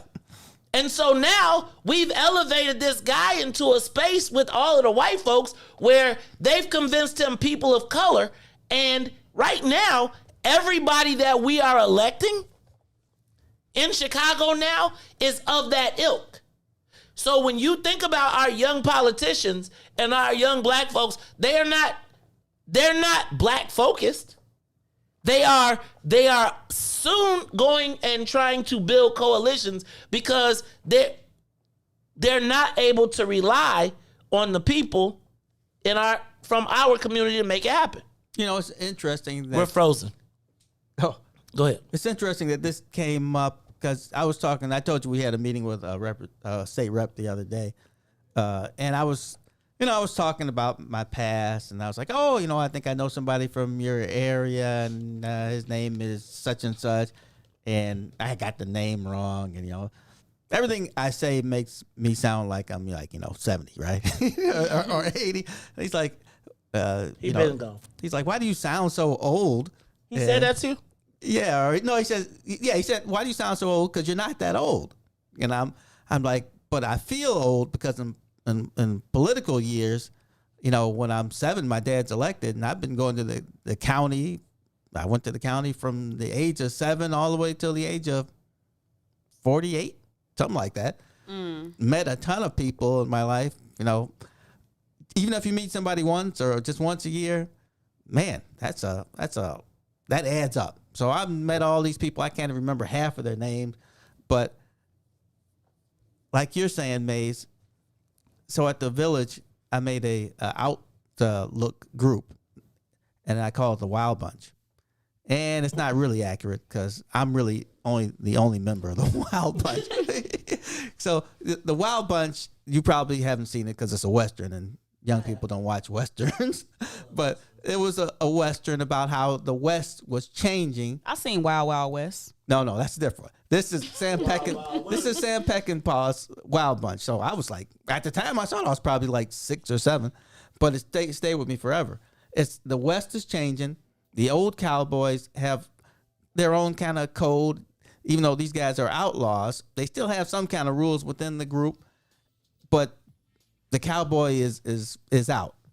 And that's how I feel. I feel like I'm part of the old group that, like Mays was saying, it was important to get people jobs, even contracts, but to make sure that they could feed their families, send their kids to school and stuff like that. That was kind of like your mission. Mm-hmm. Why else are you there if you're not going to be able to help people advance and help their families and keep the black thing going? And the black thing. Well, but it is like they're used. Black thing. Yeah, I mean, I think that there was a sense of pride in the fact that we were making ways and feeding our people. Right now, there is a sense of, yeah, we got this great policy. This policy sounds super great. You could choke out all your people in the meantime. But boy, we got the assistance of the white liberals. This is an agreeable bill that sounds palatable to everybody, but nowhere in it are we included in the mindset because we're supposed to do better off of the greater good as compared to them saying, right, you will do better if we give you greater good. Right? Black folks think of us and say, I had a really interesting point the other day. I was talking to someone and they were like, they always trying to give away a contract to do this job that we know how to do. And I'm kind of like, because they are trying to feed their people. Yeah. Right? Like, this ain't my money. So if I can make my community, my people better, then I'm with that. Right? And we see it like in the Obama era, right? We teach ourselves that, well, that's wasteful, that's blah, blah, blah. And in the meantime, they say, well, we got good policy, but they getting rich at the same time. Mm-hmm. Look, y'all, it's the Mays Jackson Show. We're going to talk about it because I really believe that the world has changed on us. I got to go to Robbins. I need to give him a full day today. You better give him a full day every day. It's the Mays Jackson Show. We'll be back without Todd when we come back.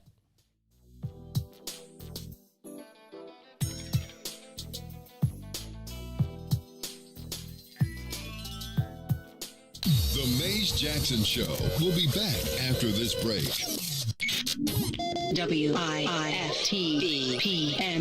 Introducing your trusted source for high-quality black emojis, better known as Blackmoji. We believe black is beautiful, and that beauty should be reflected in the digital market. Now there is an app that does just that, starting with Black Greek letter organizations. Blackmoji D9 offers more than an emoji app. It is a cultural experience of black excellence.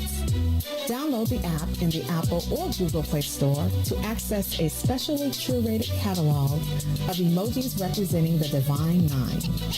Use the emojis to celebrate Black Week events, acknowledge current events, support social causes, and learn about esteemed Black Week members who blaze the trail of Black history. A portion of every subscription goes toward a scholarship fund specifically for members of Black Greek letter organizations to help keep the legacy alive. Download the Blackmoji app today. WIIFTBPM. And now, traffic and weather. Good morning. What's in it for the Black People Media family? The time is now 8:35 a.m. and I'm Reese the Ruler with your last Chicagoland sports weather and traffic update. In sports, the great Simone Biles made her return and she closes out her 2020 Olympics with a bronze medal on the balance beam. Team USA men basketball took on Spain last night. Down 10 early, Kevin Durant scores 29 points and helped Team USA come back and win 95-81 and advance to the semifinals. Now on the traffic, on the Kennedy, O'Hare to the Loop will be 43 minutes. Outbound to O'Hare, 51. On the Eaton, inbound from Deerfield to the Exchange, 52 minutes. Exchange to Deerfield, 49. Eisenhower, Thorndale to the Loop, 47. back out to Thorndale 33. On the Stevenson I-355 to the Dan Ryan, 41 minutes. Outbound 38. On the Bishop Ford from I-80 to the Dan Ryan, 41 minutes. 29 minutes back out to I-80. Dan Ryan, 23 minutes now to the Loop. Still 15 minutes to 95th. DuSable Lakeshore Drive. On the south end, it's 55th to Jackson in 7 minutes. Jackson to 55th is also the same thing, 7. On the north side, Randolph to Bryn Mawr will be 8, but Bryn Mawr to Randolph is a 20-minute drive. Today's weather is 72 and sunny now. Today will be a high of 79 and a low of 63. I'm Reese the Ruler. Now here's some Slick J. Adams with Addicted.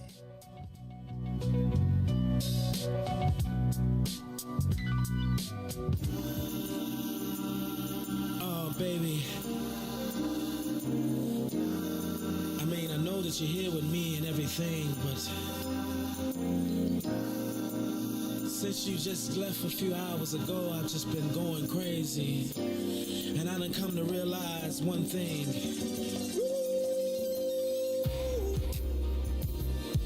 Oh, baby, I miss you.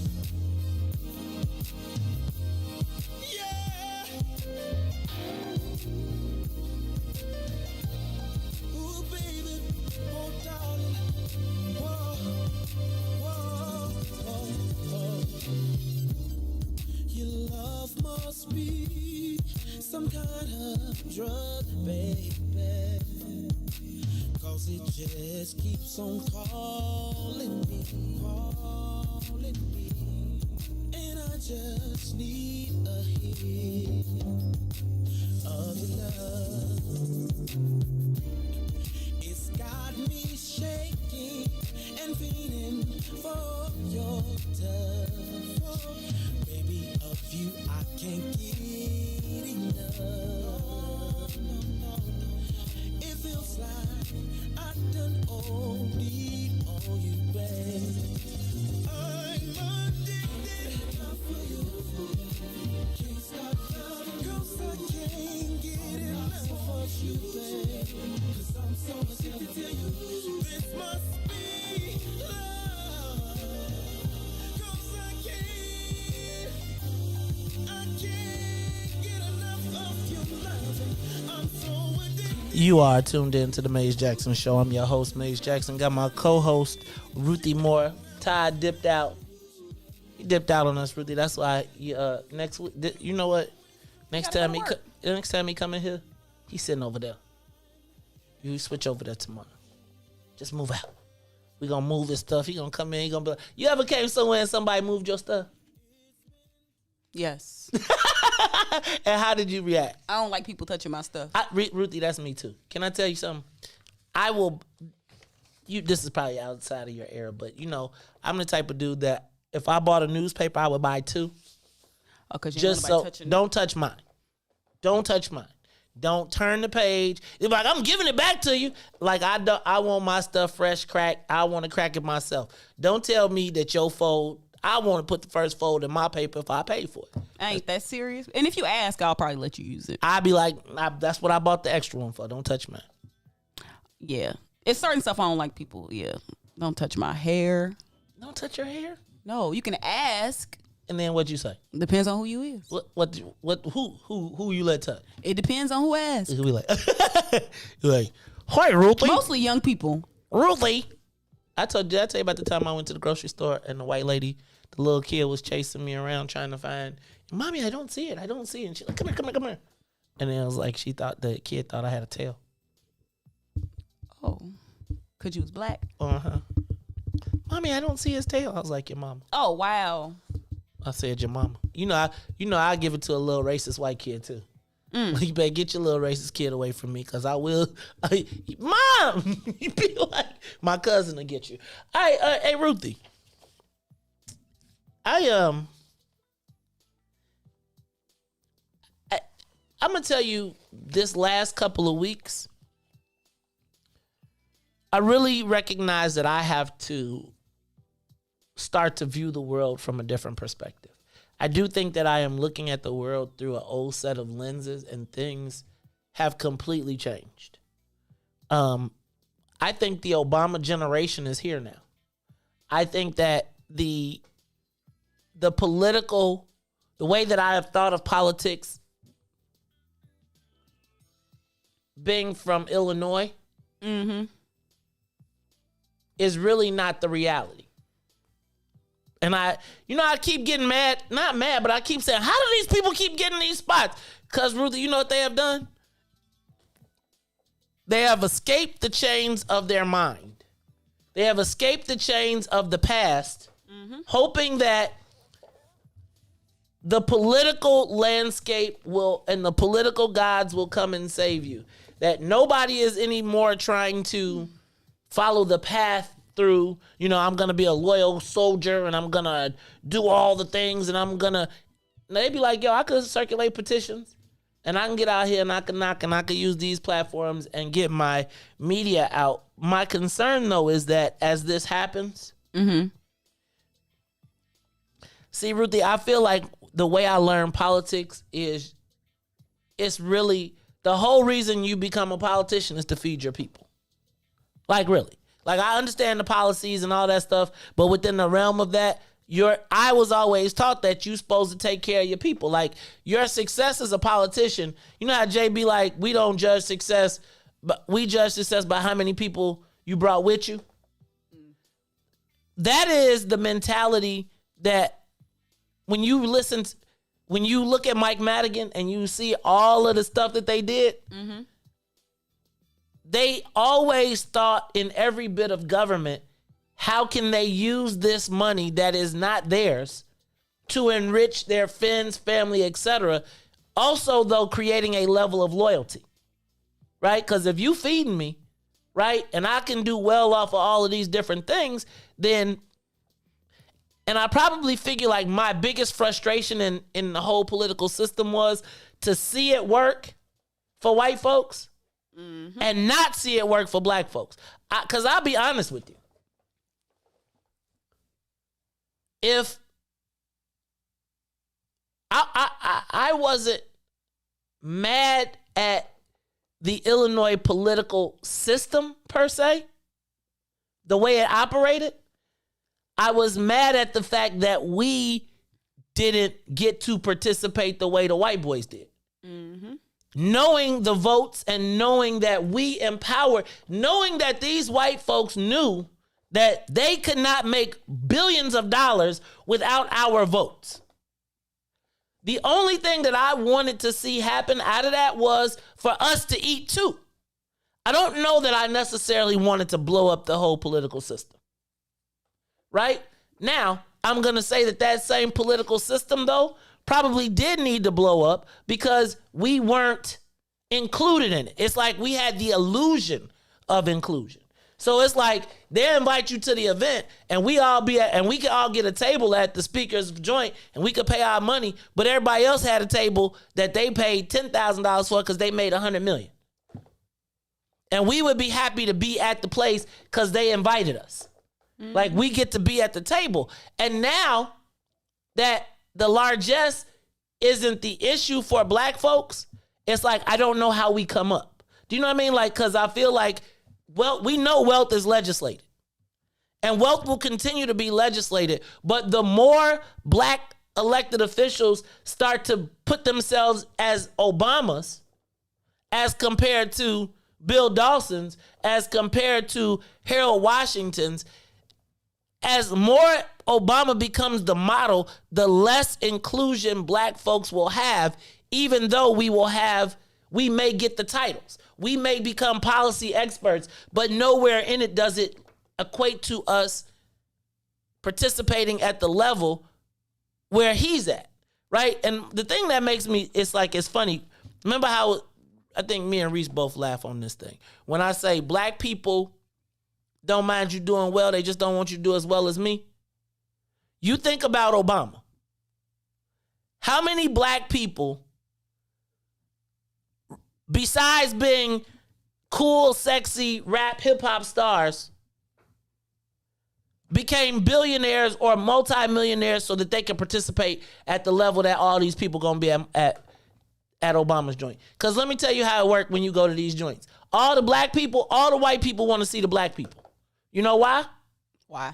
Because we got the Jay-Z's and the celebrity and all the cool stuff. Meanwhile, Jay-Z and them all trying to meet the white people because all the white people are the corporate CEOs of multi-billion-dollar companies.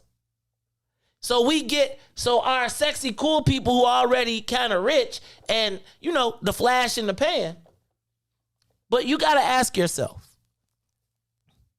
coming out of the Obama era and entering into this new space where we look the part, we dress the part, but we speak the King's English, but we don't necessarily have the best interests of our people. When I watched Michelle Obama's Becoming, can I tell you, I was watching that bad boy, and she, Ruthie, can I tell you, she almost got me?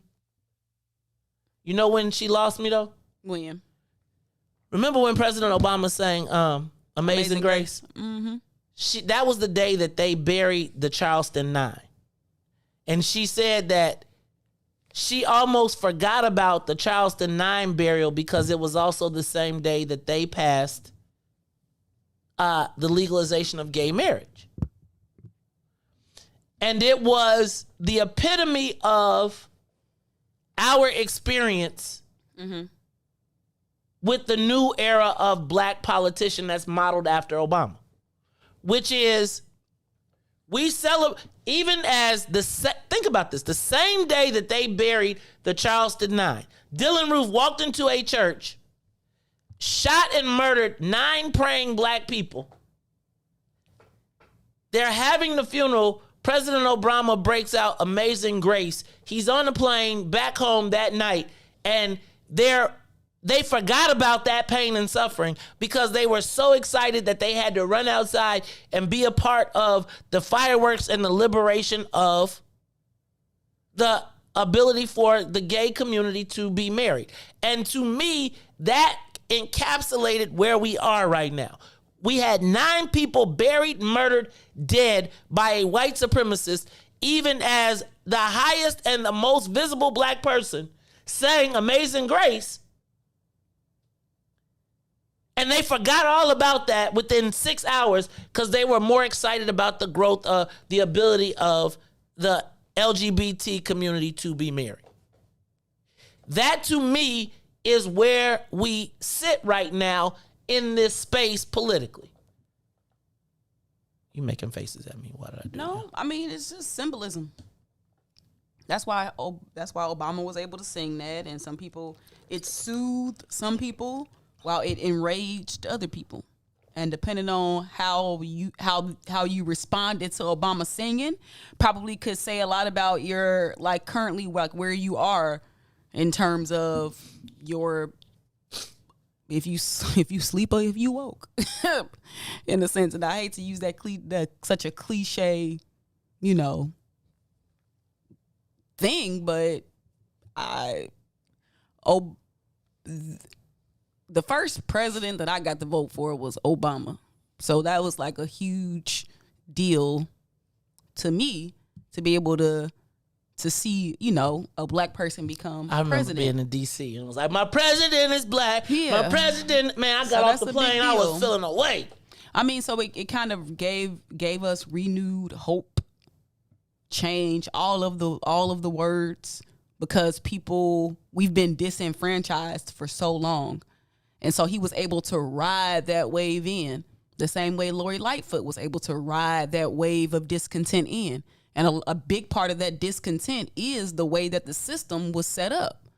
And I think that the system was set up and we were still losing. So when I was, on my whole burn it down kick, that is the dismantling of that system that ain't been effectively serving us anyway. So it's like, well, what's the alternative? And so sometimes the alternative might be worse than what you originally had, but hey, that's the way it goes when we don't have the political infrastructure to be able to build up in that power vacuum. Oftentimes people make stuff off of our struggle. Like, there was the black struggle that helped Obama ride into the wave. And then you got to talk about, well, what does blackness mean in America? Like, so again, it becomes people of color, like you talking about, multiculturalism. And that's off the pain of black people.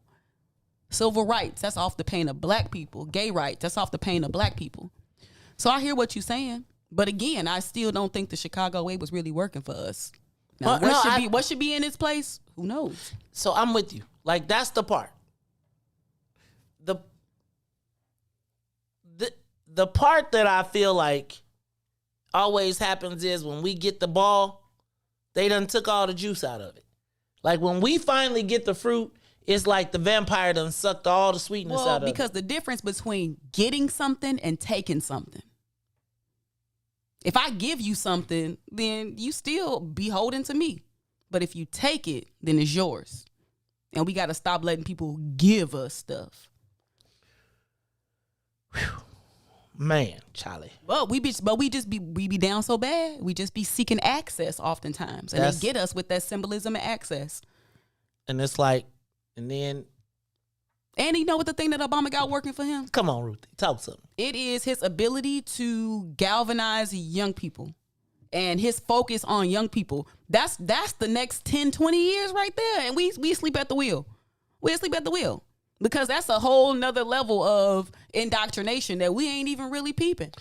You know what? I'm peeping it. I'm just gonna be tapped out. Here's the deal. I have come to recognize that we're really living in the political reality that I knew is officially over. I also gotta say though, y'all gotta think about this. Do y'all realize that there has been probably more, right now, there's more political opportunity? Our state is led by the face of Illinois politics is not even from Illinois. Think about this. President Obama. He's mixed and he's not from Chicago. He came here, he leapfrogged the whole system, skipped over all the people, and went to the top and became the president of the United States. Let's think about the mayor of the city of Chicago. Not from Chicago, right? Previous mayor wasn't from Chicago neither, but not from Chicago. From Ohio. Comes here, skips over the whole everything else, and is now the most lying mayor in the country. County board president. Comes here from Minnesota, jumps down with the white folks in University of Chicago, leapfrogs the whole system, aligned with the white folks. Governor of the state of Illinois. Bought his way over here, not from the state of Illinois, grew up elsewhere, came here, and is now the head of the state. There is nobody currently elected or in positions of power, in the ultimate positions of power, that have any real connection to Black Chicago. Not long term. And they came here as seeing Chicago as the New York of the Midwest. As this is the place where they're going to fulfill their big dreams. But they didn't share in our pain, our suffering, in the understanding of what it takes to become a Black Chicagoan. So now, as we have now, and tonight, the crowning achievement of the Black world. Think about this. Last week I told y'all, they said that the reason that America should be proud, the only thing America really right now has to be proud of is President Obama. And think about what that meant for us as Black Chicagoans. Right? And it's like, do y'all understand that he made us bid against Hawaii and New York for the Obama Library? What's wrong with that? Huh? What you mean? What you mean? Did Hawaii or New York make him? Gotcha. I mean, that tells you where his understanding or loyalty of us is. Knowing that all the jobs, all the contracts, everything that it could bring. Think about this. We won not one competitive grant, federal grant, during the time that President Obama was the president. Because it's easy to ignore. Like, show me how Black Chicago did better with any of the Black people that we have in power right now. Black Chicago. Every person that you talk about that is, they have aligned themselves. They came to Chicago and were aligned with white folks. Nobody came to Chicago aligned with black folks and won. And then said, okay, I owe y'all. Everybody we got in a position of power. And so tonight, think about how many white folks in Chicago will swoon and clap with pride as they tell the story of the Chicago community organizer that became president and the story that it tells, but all of the stuff that they leave behind that we don't get to talk about. Did the West Side do better? My president is black. I was playing, man, when Jeezy dropped that, you couldn't tell. I remember getting off the plane in Washington, D.C., turning on the radio in my rental car, and Jeezy was playing My President is Black. This weekend, President Obama will have a birthday party for 700 people. And Ruthie, I think you nailed it. You said he'll have all of the protocols because he is now at a different level. Mm-hmm. And at that level, I just want y'all to pay attention. They was like, it's going to be a lot of black people from Chicago. Okay.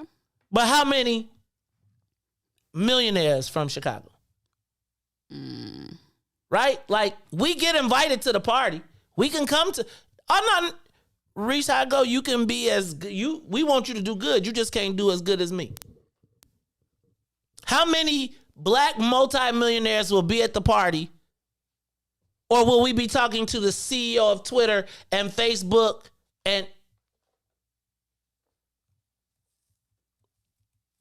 But the face of our story in Chicago will be that of someone that had no true investment in us.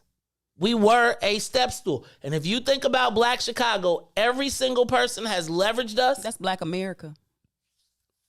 That's how they leverage us. It's black America. Even with, we ain't got to get into the vaccines and all of that, but they leverage us. And that's the thing. And we don't never really get to, only some of us get to benefit from the leverage. But usually, and that's how they get us. But here's the crazy part, Ruthie. We get leverage for 100,000. But I'm saying 100,000 is a lot if you ain't got nothing. Right. But it's just like, I want y'all to understand that it's like, letting us into the party because you have to is not the same thing as being invited. Right? And understand that usually if you invited to the party, it's because they need to make themselves feel a little bit better about not having no black people really. Right? How many times have you been to a party where the black people in the room are equal to the white people in the room economically? Very rarely. Now, I'm not saying as a person. And so oftentimes when you got people, and the biggest cheerleaders often make the least amount of money. Because you got to shake your ass a little bit harder and a little bit longer to get the change. Like, it's like black folks at the joint is like when you got to go to, what's the place? To Arnie's. Dang. You got to work that hard to get your dollar if you black at Arnie's. But what's the place? But if you go to up north to the Broadway where they don't even got to take nothing off, you ain't got to touch nothing. That's the example of black folks. We got to work 10 times harder to get one-tenth of the money. And we got to shake for it. We got to dance for it. Y'all's a singing group? Well, sing something. You know what? That's saying. I mean, think about how destructive that is. But now combining, you having to now snake out your other people to get that money, and that's where we oftentimes end up. It's not only do you got to compromise yourself, but now you got to compromise. You compromising the people around you. Next thing you know, the whole operation blown up, and now people going to jail. Did y'all ever see New Jack City? Yep. Did y'all see it? So I want to introduce y'all to the 2.0. Ruthie is gonna be Keisha. Rockabye. Funny man. I'm telling you, Ruthie is the hitter, yo. Ruthie is the hitter. This is the Mace Jackson Show. Hey, Reese, we ain't got no much time left to go. You all right back there, Ruth? Look, I feel like Reese we done we done took Reese out his sex ed class and put him in political school. He like, hold on. I be seeing your face and you be making some faces back there. What's going on, Reese? You all right? Oh, no, yeah, man. You know, I be good. I just be keeping my little my little weather and traffic instead of updated. But I'm cool back here, man. I'm enjoying myself, man. I love the conversation, man. Ruthie just a rebel, man. She was like, nah, man. It's the hitter. Burn everything down and we're going to start all over. Look, as Brandon said yesterday, Dante who? Ruthie came in and was like, it ain't no more. He ain't came on. It ain't go like that. How it go? It went like, okay, every day we listen to this song. For 12 minutes. Jamming. People be showing so much love.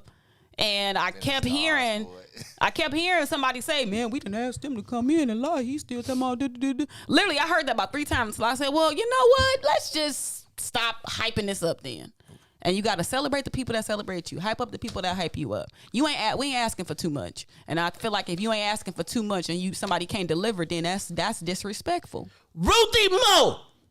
That's why I rock with her. Hey, y'all, this is the Maze Jackson Show. So for Maze and Ruthie and Reese and sometimes Todd, I am the host of the Maze Jackson Show, asking every single day, what's in it for the black people? And if you don't like it, you can still tell them.